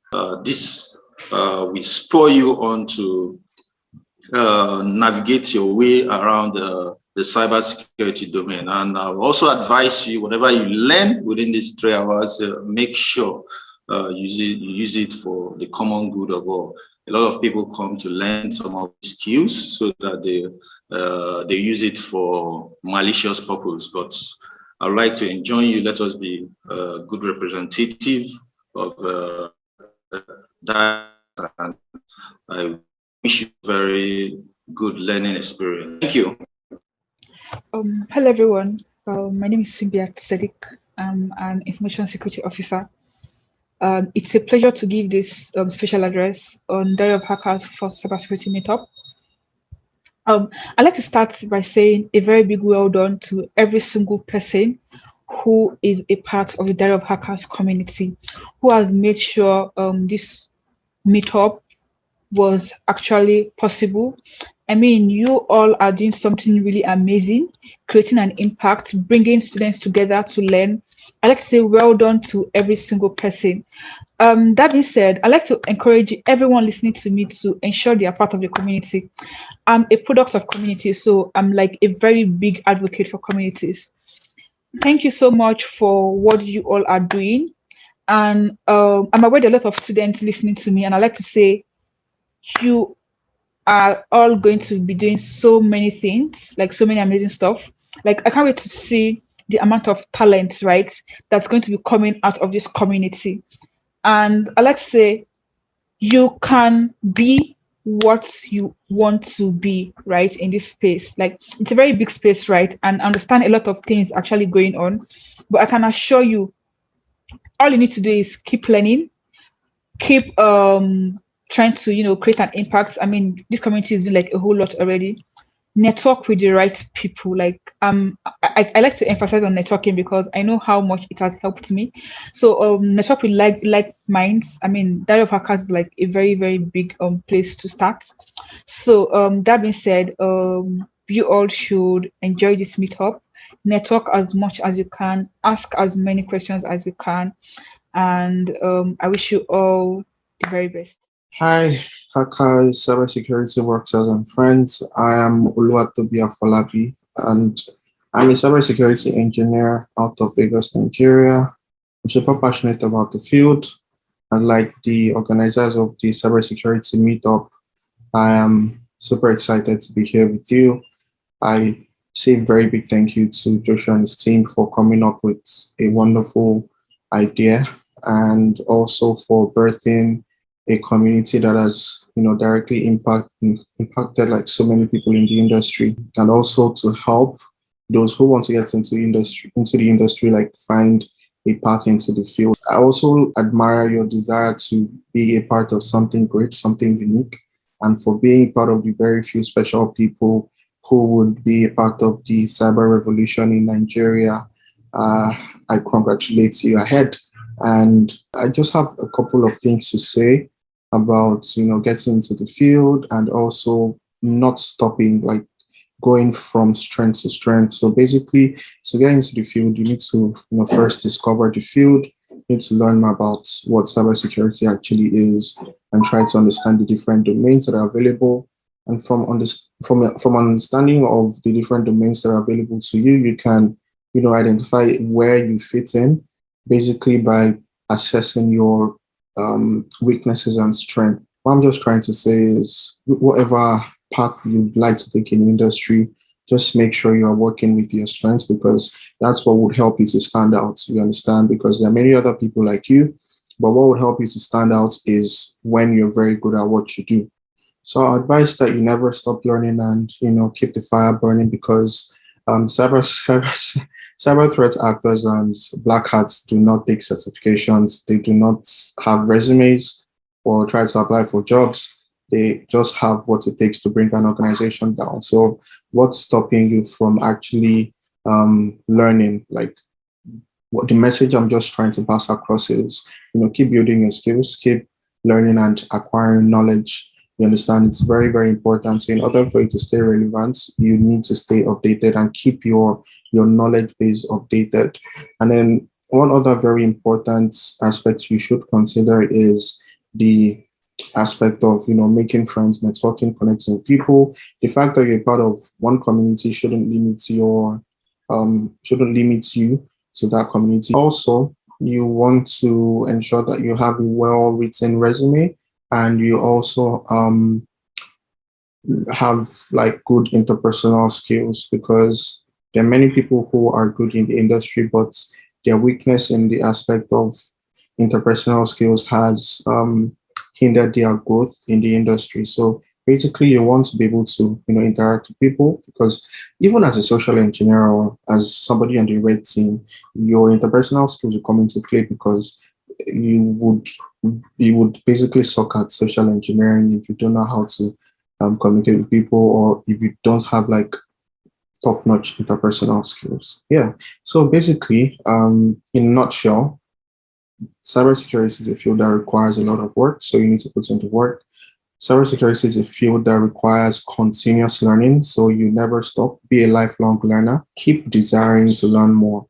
Keep desiring to grow in knowledge, in skills, and in different abilities you have. You understand? So yeah, so that's all I have to say in summary. I wish you all the best in your careers and in your endeavors, and I also hope to see you all someday to actually be at one of these Diary of Hackers meetups in person. I would love to meet each and every one of you. See you all at the top. God bless. Peace. So I want to appreciate my team of volunteers. Like, there's nothing, absolutely nothing we can do if one person is not part of the team. Like, every one of them were exceptional and so amazing. We slept here yesterday so that all these things can be in place. So I want to call them, please, if you hear your name, a volunteer, you come out, you take your certificate and you stay for the rest. Yes. Firstly, I will call on Hamza Lateef to present this to some.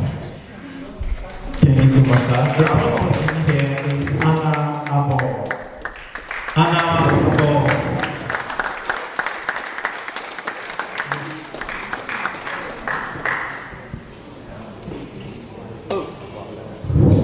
One of our ladies in cybersecurity. Round of applause for us. The next person is Chef Niza Olanio.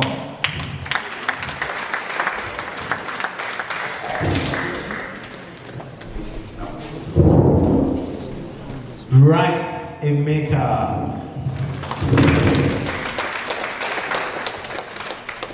He's one of our best content writers. He's in charge of our LinkedIn page. A round of applause for him. I'll call on Mr. Meshack to do the next set of presentations. A round of applause for him. While Precious Adaeze should come on stage. Precious Adaeze.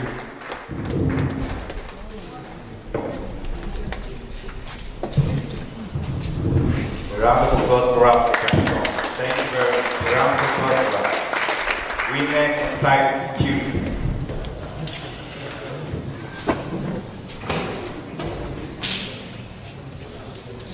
Balkisu Abubakar.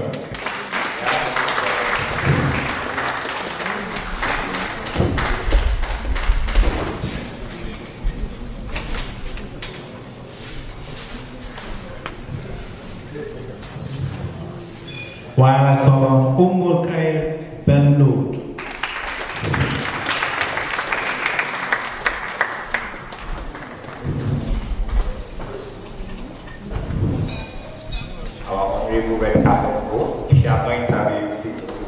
I call on Mr. Kazim to make the next, Barrister Kazim to make the next set of presentation, please, to the volunteers. Faith Olufemi, sorry about that. Faith Olufemi.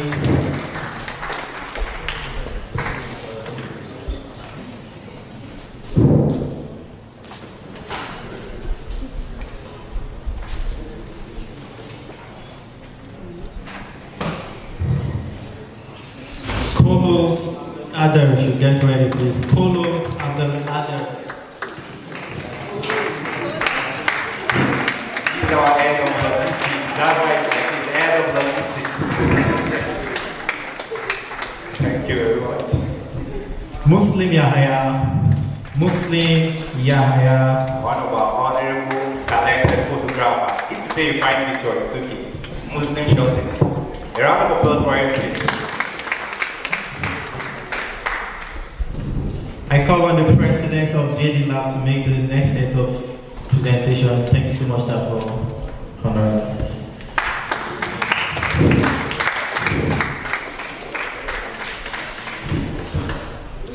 Our able MC, sir, Ayomide Osuntoye. Please, a round of applause for him.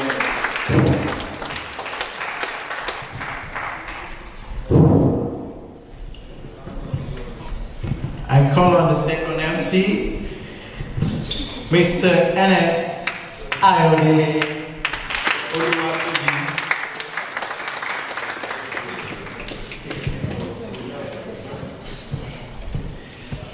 Alright, Benjamin A. Adejumo.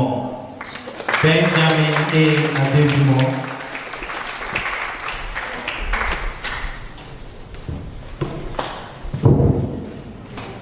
Round of applause for him. He's our unseen heroes and heroines. Thank you so much, sir. Yeah. So I call on my dear daddy to make the next set of presentation. Personal Mr. Moses Man.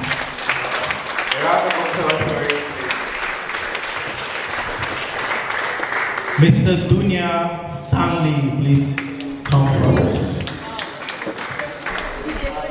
Dunya Stanley. A round of applause to Stanley. Our able MC, sound engineer, and the chief live streaming officer. Oko.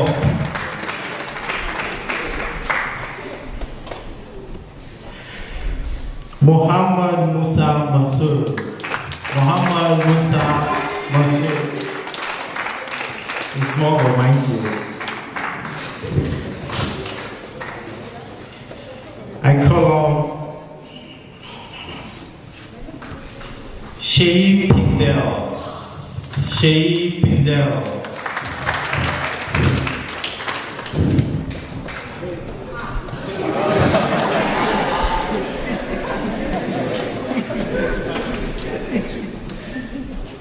Thank you so very much, sir, for coming.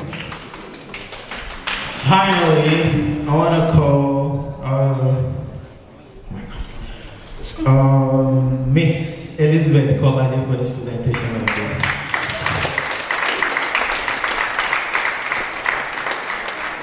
Coincidentally, this girl got the book shoes, and then I am very sure she's following her online. So you finally met your godmother.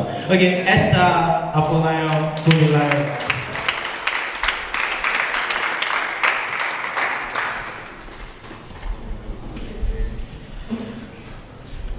Moses Joseph.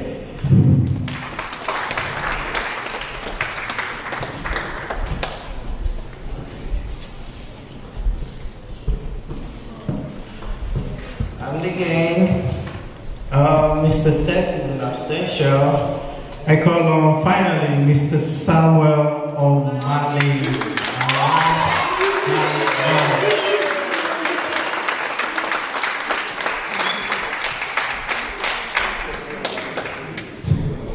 Thank you so much, Ma. Alright, this are we are this, yeah. Thank you so much everybody for coming. The conversation continues online. Please take pictures outside, selfie. The hashtag is Minna Cyber MeetUp. Minna, oh, I have one of Kelvin Midney's books I want to give away. Not before he gave us the book from South Africa last month. I think we still have some copies. So I'll be giving one out. Kevin Whitney is the renowned ethical hacker. Is it? No, it's not an ethical hacker. Social engineer, father of social engineer. Even though, yes. Because the best hackers are not known. Yeah. So I don't know. Book. How do I do this now? We have people that actually. And then the CSU is not even before I start, the agricultural aspect is actually my retirement plan. I'm leaving Anthem in 5 years by the grace of God. Because the rate at which technology is moving if you don't move at that speed, you'll be left behind. And with age not being on my side, I know in the next 5 years I'll definitely be left behind, so I'll move into agriculture.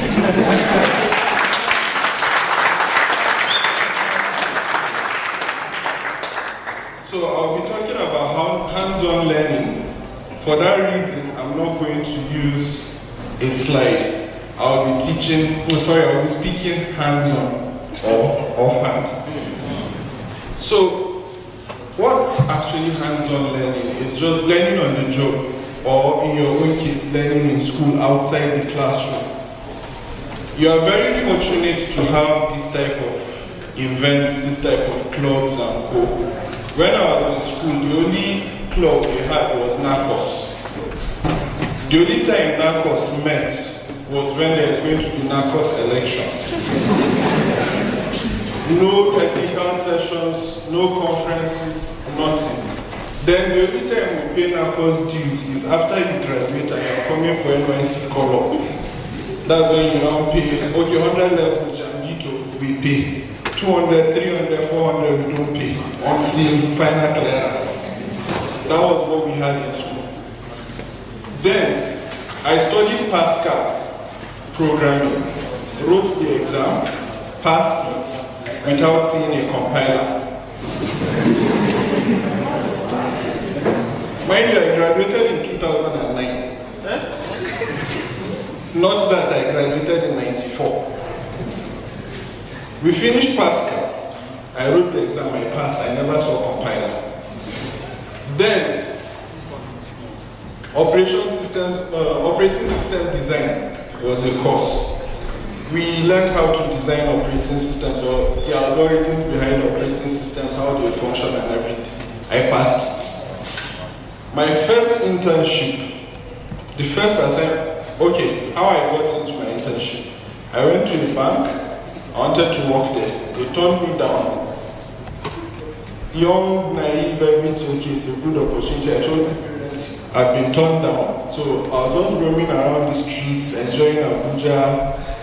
So somebody from National Assembly just casually asked, she heard I'm in Abuja, where am I working?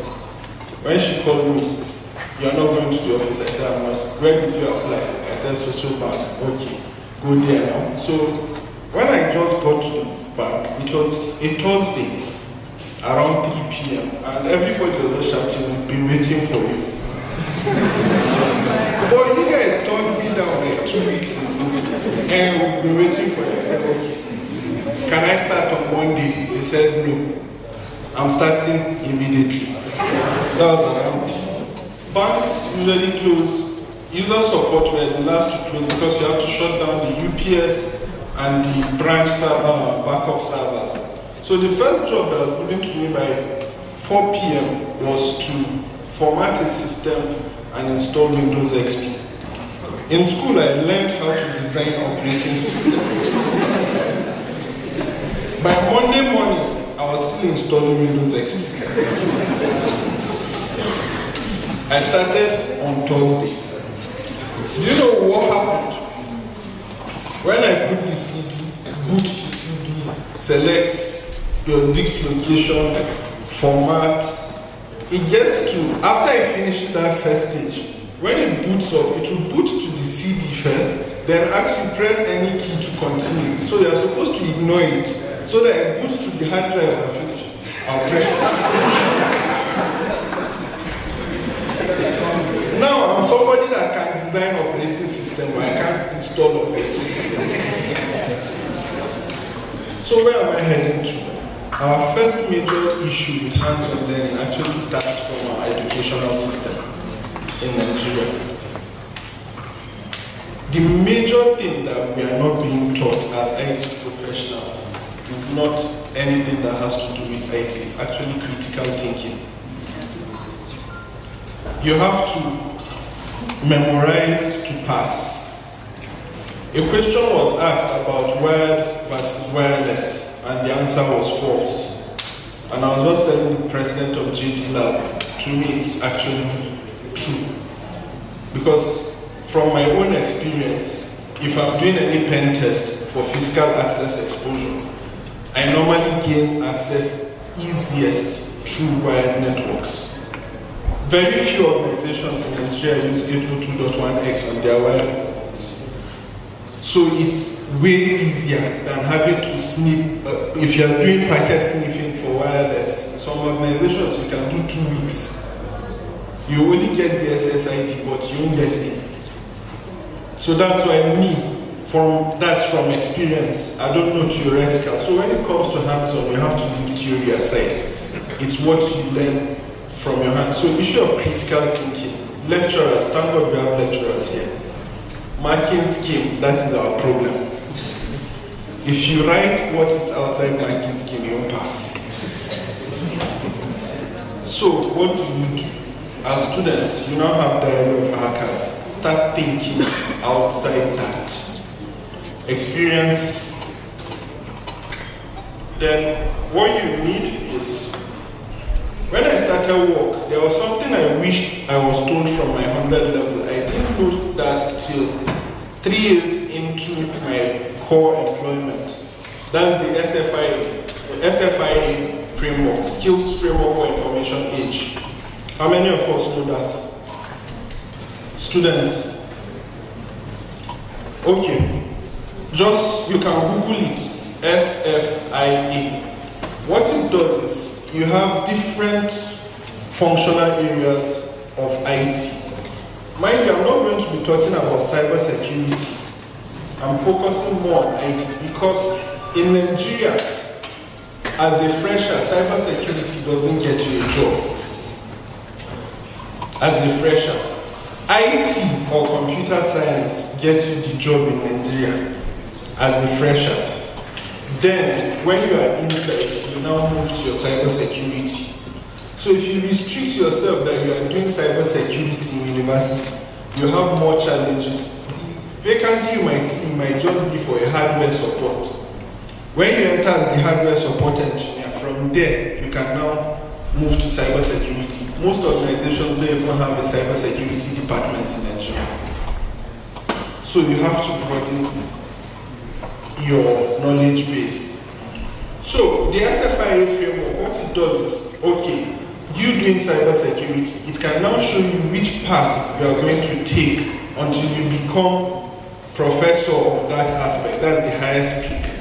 Mind you, it has nothing to do with your first degree. You can actually use certifications to get there, and you'll be paid higher than a PhD holder. So if I had that knowledge from my 100 level, I would have been able to focus on that to grow. I started my master's in 2013. I did first semester. Up to today, I haven't done second semester. Somebody on this stage was saying something about him being CEH. I did CEH version 7 in India, I passed, but I regretted doing CEH. How did I enter cybersecurity? How many of us have watched Matrix? Trinity on NMAP, I mean. That was where it started. Then Swordfish, that was the ultimate. Come on. John Travolta. When I watched Swordfish, I said, yes, I want to be a hacker. Yeah. That's how I entered cybersecurity. So now, okay, how you now understand the type of school I went to, type of education. There's no way I will learn cybersecurity. Okay, we did cryptography and code. So how will I get that? First certification that came to mind was CEH. Hands-on learning got me my CEH. I was a youth corps member in Abuja. My office was just deploying corporate emails then. So they wanted it in-house with Active Directory and everything. The contractor was importing the person to do the work from the US. Do you actually know Nigerian visa is one of the most hardest to get globally? Getting a Nigerian visa is not easy. The white man didn't get visa. And I told him, okay, Steve, we can do this for you. 10% of contraction. We are coppers. We didn't even see our word letter. He said, good, I'll fine, I'll pay you. I'd never seen a server OS in my life when I did that negotiation. Then, how do you access internet as of that time? You need a Nokia phone, Nokia PC suite, you connect, then YouTube video of 15 minutes will probably take you 3 hours to cover. And I told him by 8 a.m. tomorrow morning to start work. I've never seen server OS. I have to download image of server OS with that type of what's the name? Internet speed, less than 56K. So what we did was, there were 3 of us coppers. One went to Zone 3 to buy server OS. Well, 2 of us went to my house to start buffering. One was researching text-based research. I was doing video-based research. That's how we saw, okay, how to install Server 2008 out. We started. First, how to even create the environment was the problem. We've heard of VMware. VMware is not free. Went to Zone 3 again, bought VMware. Crash version.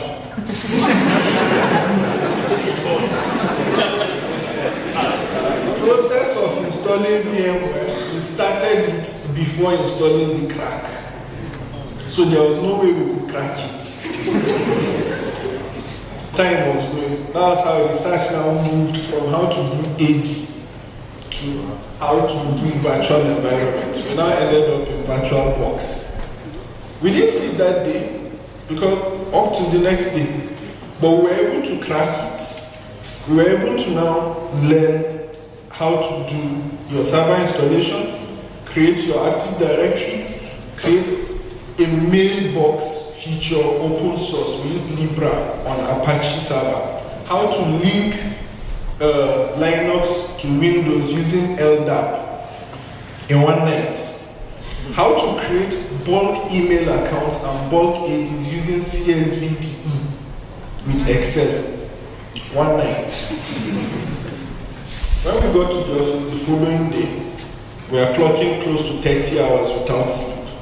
It took us under 2 hours to replicate everything we did at home with all that stress. The consultant came, see it's working, we've even gone beyond your scope of just AD. We've done the email addresses, everything. He just wrote 3 checks, ₦1 million each, no name. Go and feel good on yourself and cash. That was hands-on learning.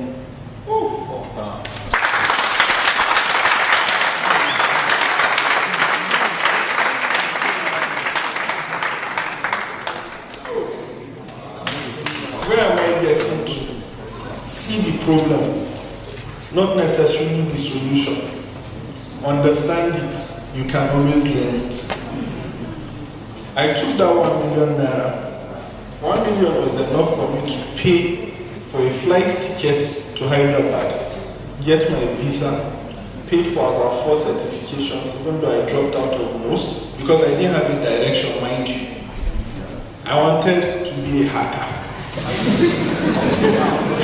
So, first, Googling schools in India, I saw Zoom. That was the trending school then. If you are leaving Nigeria for India, you are going to Zoom. On getting to India, I got to Zoom. Zoom said they don't teach Nigerians CEH again. That's how I was roaming the streets of Amerpet. If you've been to India, there are like 1,001 schools. Looking for a school, I must do CEH.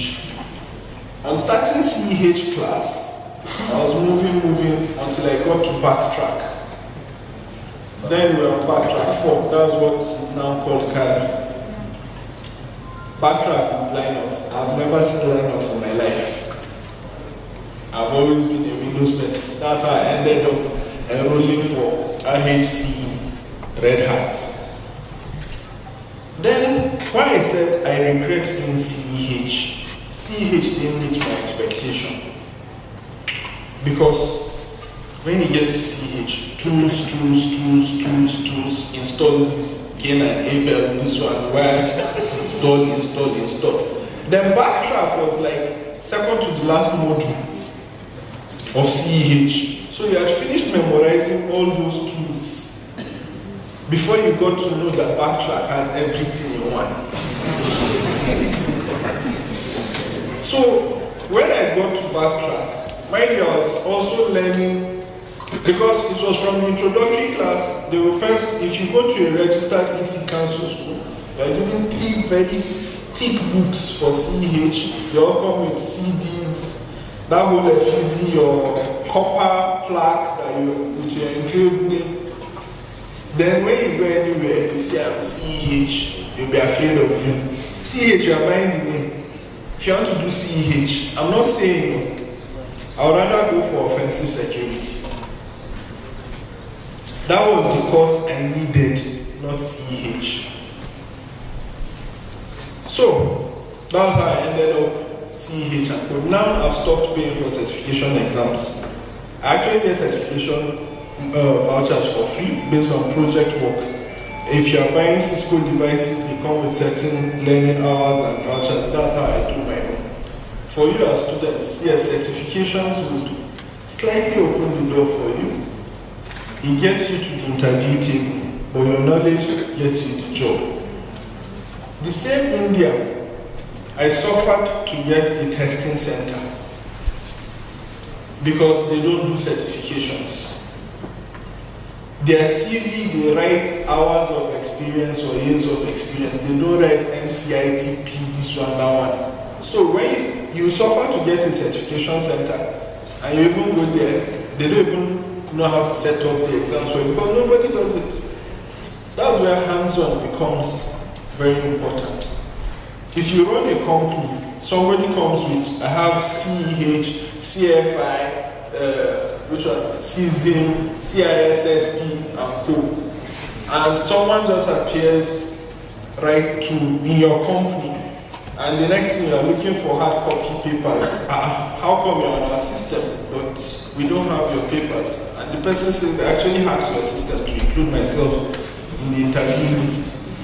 Who would you employ? Even though, yes, what he did was unethical. But here, you know, this person can safeguard you. Well, this one is more of paper.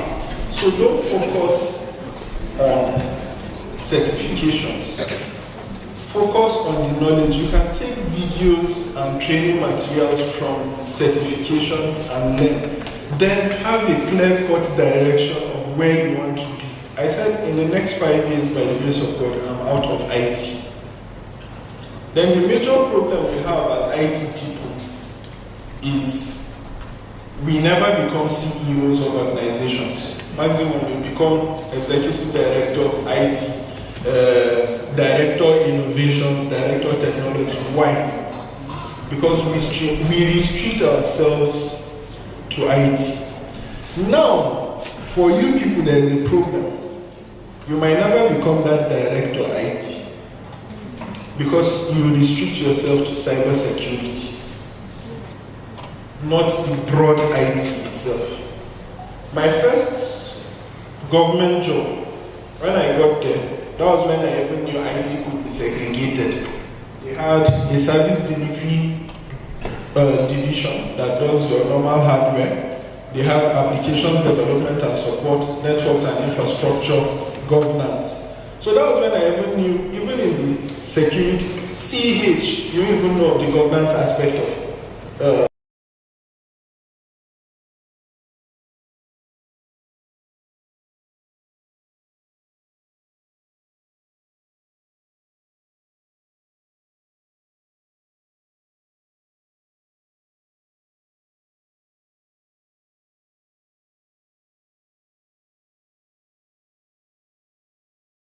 what's the name?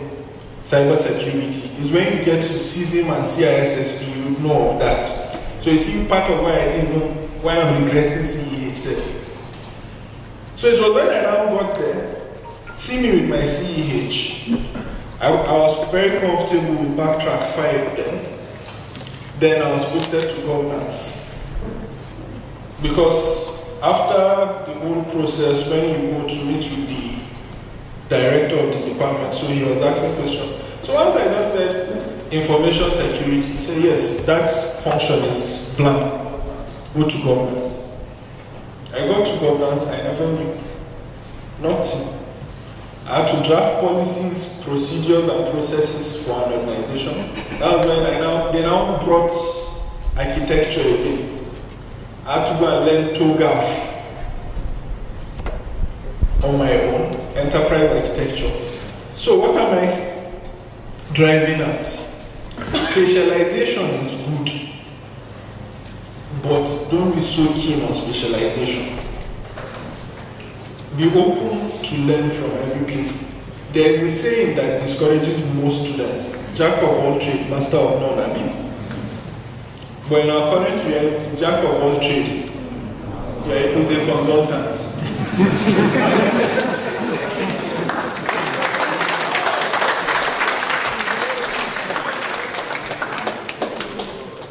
What makes you a good consultant or a good project manager? A consultant never gets his hands dirty, but he knows what everybody should do.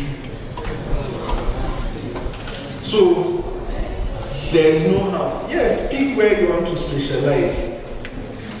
Put more strength there, but never turn down opportunities of doing everything. I got to a certain point in terms of cybersecurity. I stopped using Kali. My major form of attack, then I was on the red team. Because for cybersecurity, blue team, red team, we practiced that. I was on the red team. All I was using was social engineering. I never used computers to compromise. So, how will you be good in social engineering? You have to go and study psychology. Psychology and anthropology, that's something you don't even think about going there. We restrict our friends to just IT people, security people. Because I found out, first you have to design a payload, try it out, it might not work. Another issue, how do you even deliver that payload? It's not about designing, how do you even deliver it? But with social engineering, maybe it will just cost you 2,000 naira shawarma, and you are in. Yes. So it was way easier for me to use my social engineering skills. That wasn't IT skills. Just tell somebody, I have Game of Thrones. That was my favorite bit. How many of us know USB rubber ducky? So all I have to do is put Game of Thrones on the USB rubber ducky.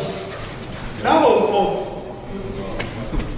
So I have to make sure Monday morning I'm in the office by 7.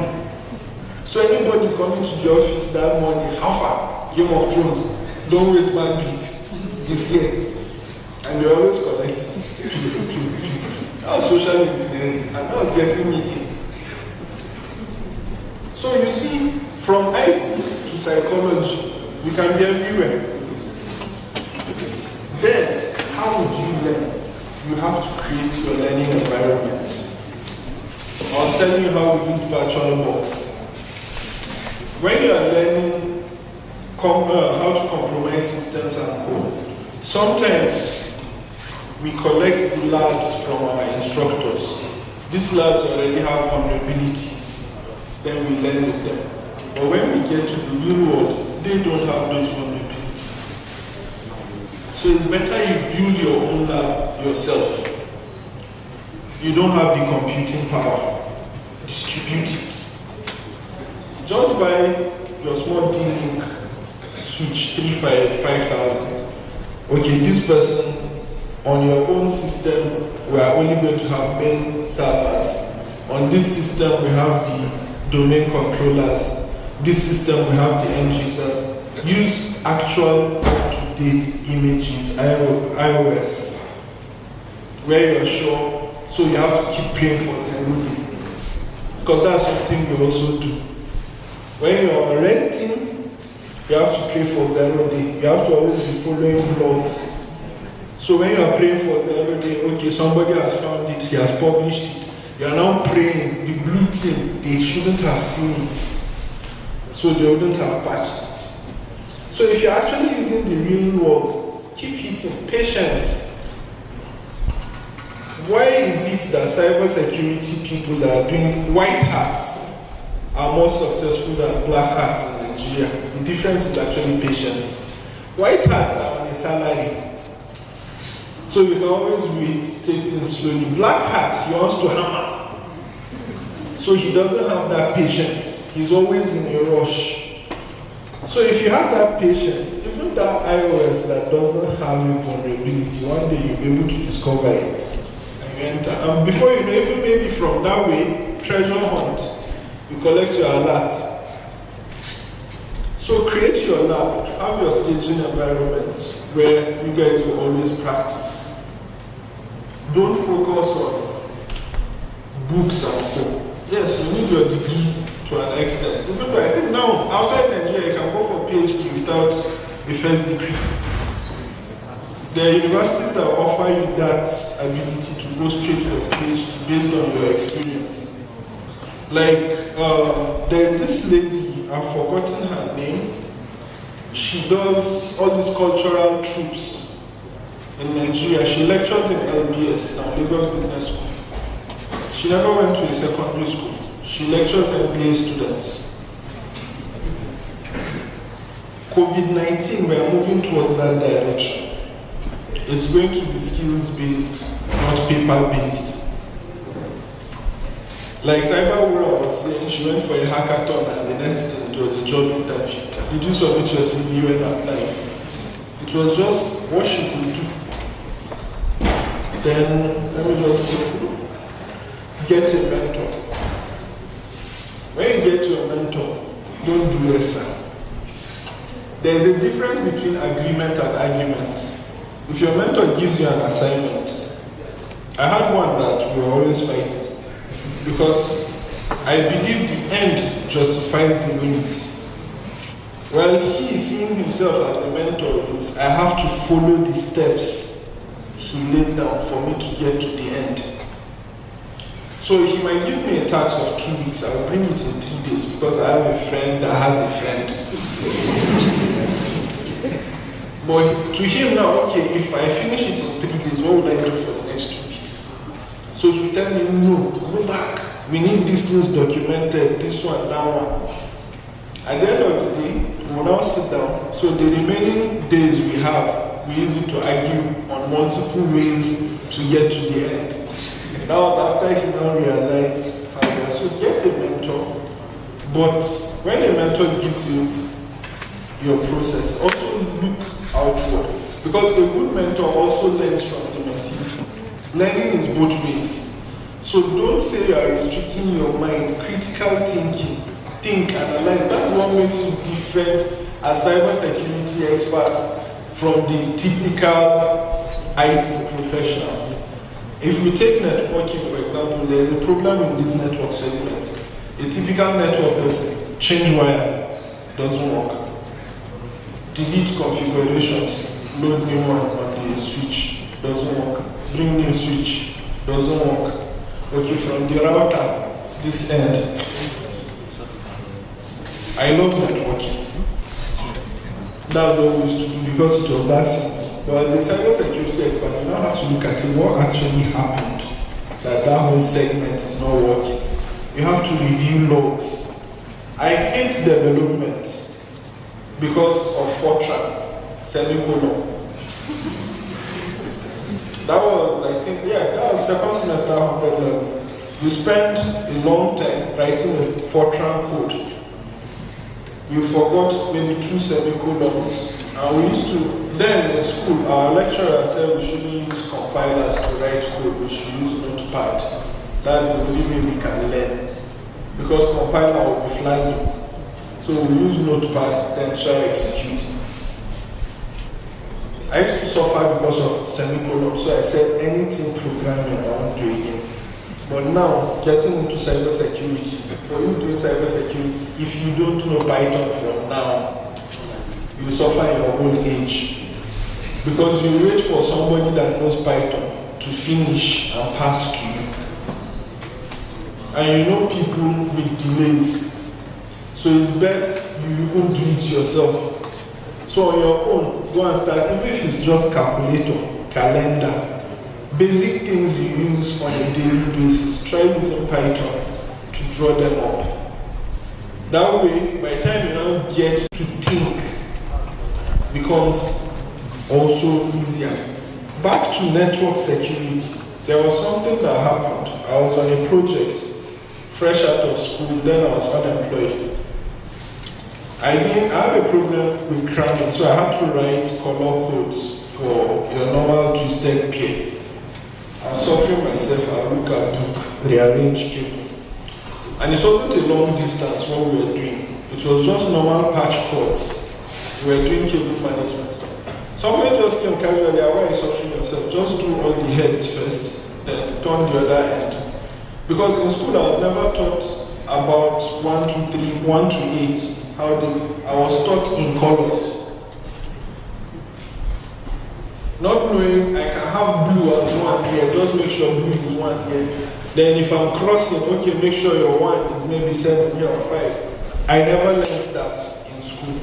It was on the job. So that was where I learned that. Then I now got to a security project. They were doing network optimization. We had to actually design color scheme for the organization. So that when someone comes for a physical compromise, when you look at the color scheme, it's actually a straight through, but you can think it's a crossed pair. That was what we did. So that's hands-on. You can get to a project site now. You are used to your normal color codes. You now see they've turned it. Always ask questions. Why is this like this? If it's a security project, they might not necessarily tell you. They'll just tell you it's organizational best practice. Google is your friend. You people are so fortunate now. We have information overload on the internet. So much information. You have sites like Cybersecurity. How many of you use Cybersecurity? That's good. At least you take a course on Cybersecurity, come back to your lab and do it. Don't read to pass, read to know. Then start a community or social project. Use that to learn. Like for example, for TEDx Minna, when we started it, 0 funds, everything, Abdulkadir was head of IT. He was overwhelmed with personal projects and all. I had to learn graphics design. Moses will tell you. Because if you have to wait for graphics designers that are volunteers, they are not being paid, you now do one correction called shift this to that. No, change font. You don't get things done. It was YouTube. I got Corel Draw, opened YouTube. Okay, how this is done, how. And that's how I learned it on the job, because I had a social or community project. I could afford to mess it up because nobody is paying for it. You can't learn hands-on on a paid job, because if you mess it up, you'll be sued or you won't deliver. But if it's community-based, if you mess up, you are reporting to yourself. It's voluntary. It's not fair to now tell community, this week I'm just too tired. Don't worry, next week we'll deliver. So you can just look at your own community. Maybe let's take Minna, for example, do a mobile app for something and go, okay, my time is up. Then I can decide, okay, this is for educational purposes only. You can decide to do a mobile app for Minna, where you have events, news, all that. You can still use it for your reconnaissance. You use it to now know, okay, the demographics of those in Minna, those using your apps. From your app, you'll be able to do your banner grabbing and all that. You're using it to learn. Just make sure you maintain the data ethically. But it's a way of you learning, but the community is still benefiting. So my time is up. Thank you very much. Sir, Good afternoon. We have here a place with us, Mr. Meshack, one of the very best lecturers in Federal University of Technology, our cybersecurity lecturer. So how do you feel about what you saw today, how you saw your students that came through, that passed through, doing things like this? Well, I think I'm very happy and I'm very glad for what they are doing.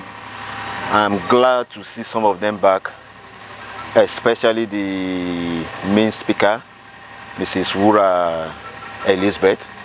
I'm glad that she has achieved so many things within a short period of time. Within, should I say, less than 5 years, she has achieved a lot. She has been to places. And the way she spoke with composure, I think it motivates me as a person. And I'm sure she's motivating almost all the students that are here and the ones that are not here. So I'm glad for her, and I'm glad for the whole students. Thank you so much. So, the community of Diary of Hackers, where do you see us in the next few years? Do you feel we're going places? Yes, I believe within few years you'll be very known all over the country and even all over the world. As so as you keep on with your good work, and also you encourage and meet more mentors that will put you through in the right path. Yeah, Presenting this award to Mr. Suleiman, today our erudite lecturer, my personal Oga, Mr. Victor Isa. Round of applause.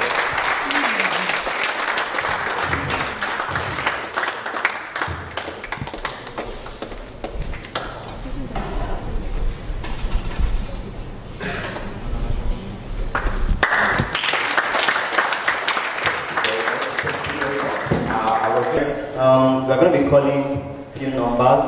They are recharge card numbers, but this time around they're going to be encrypted. Yeah, that's the deal. Two will be encrypted. Alright, yeah, so it's going to be smartest brains first. Alright, so we're going to be having MTN subscribers. Now, what we're going to be doing is that we're going to be employing a one-shift cipher.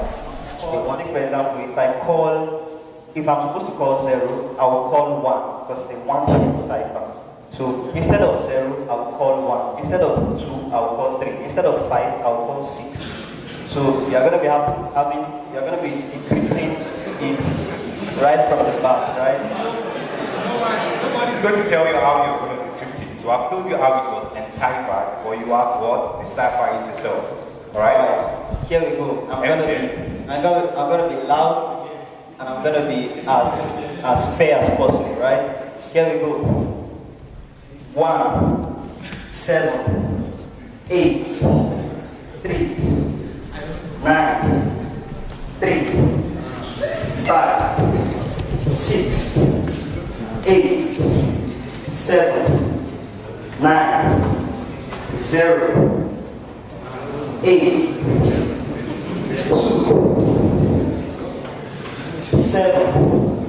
7, 9. Anyone? MTN? Anyone? Oh, yeah. Let's have it. What do you think? I'm going to close for you. Let's have it on where you from? It gives me a great joy to be in your midst. You know, as a father, when your child is doing very well, you will have every reason to be happy. You will have every reason to rejoice. On behalf of the head of Department of Cybersecurity, Dr. Ismaila Idris, who is unavoidably absent today, whatever summation I give today, I give it on his behalf. Salute the organizer of this program.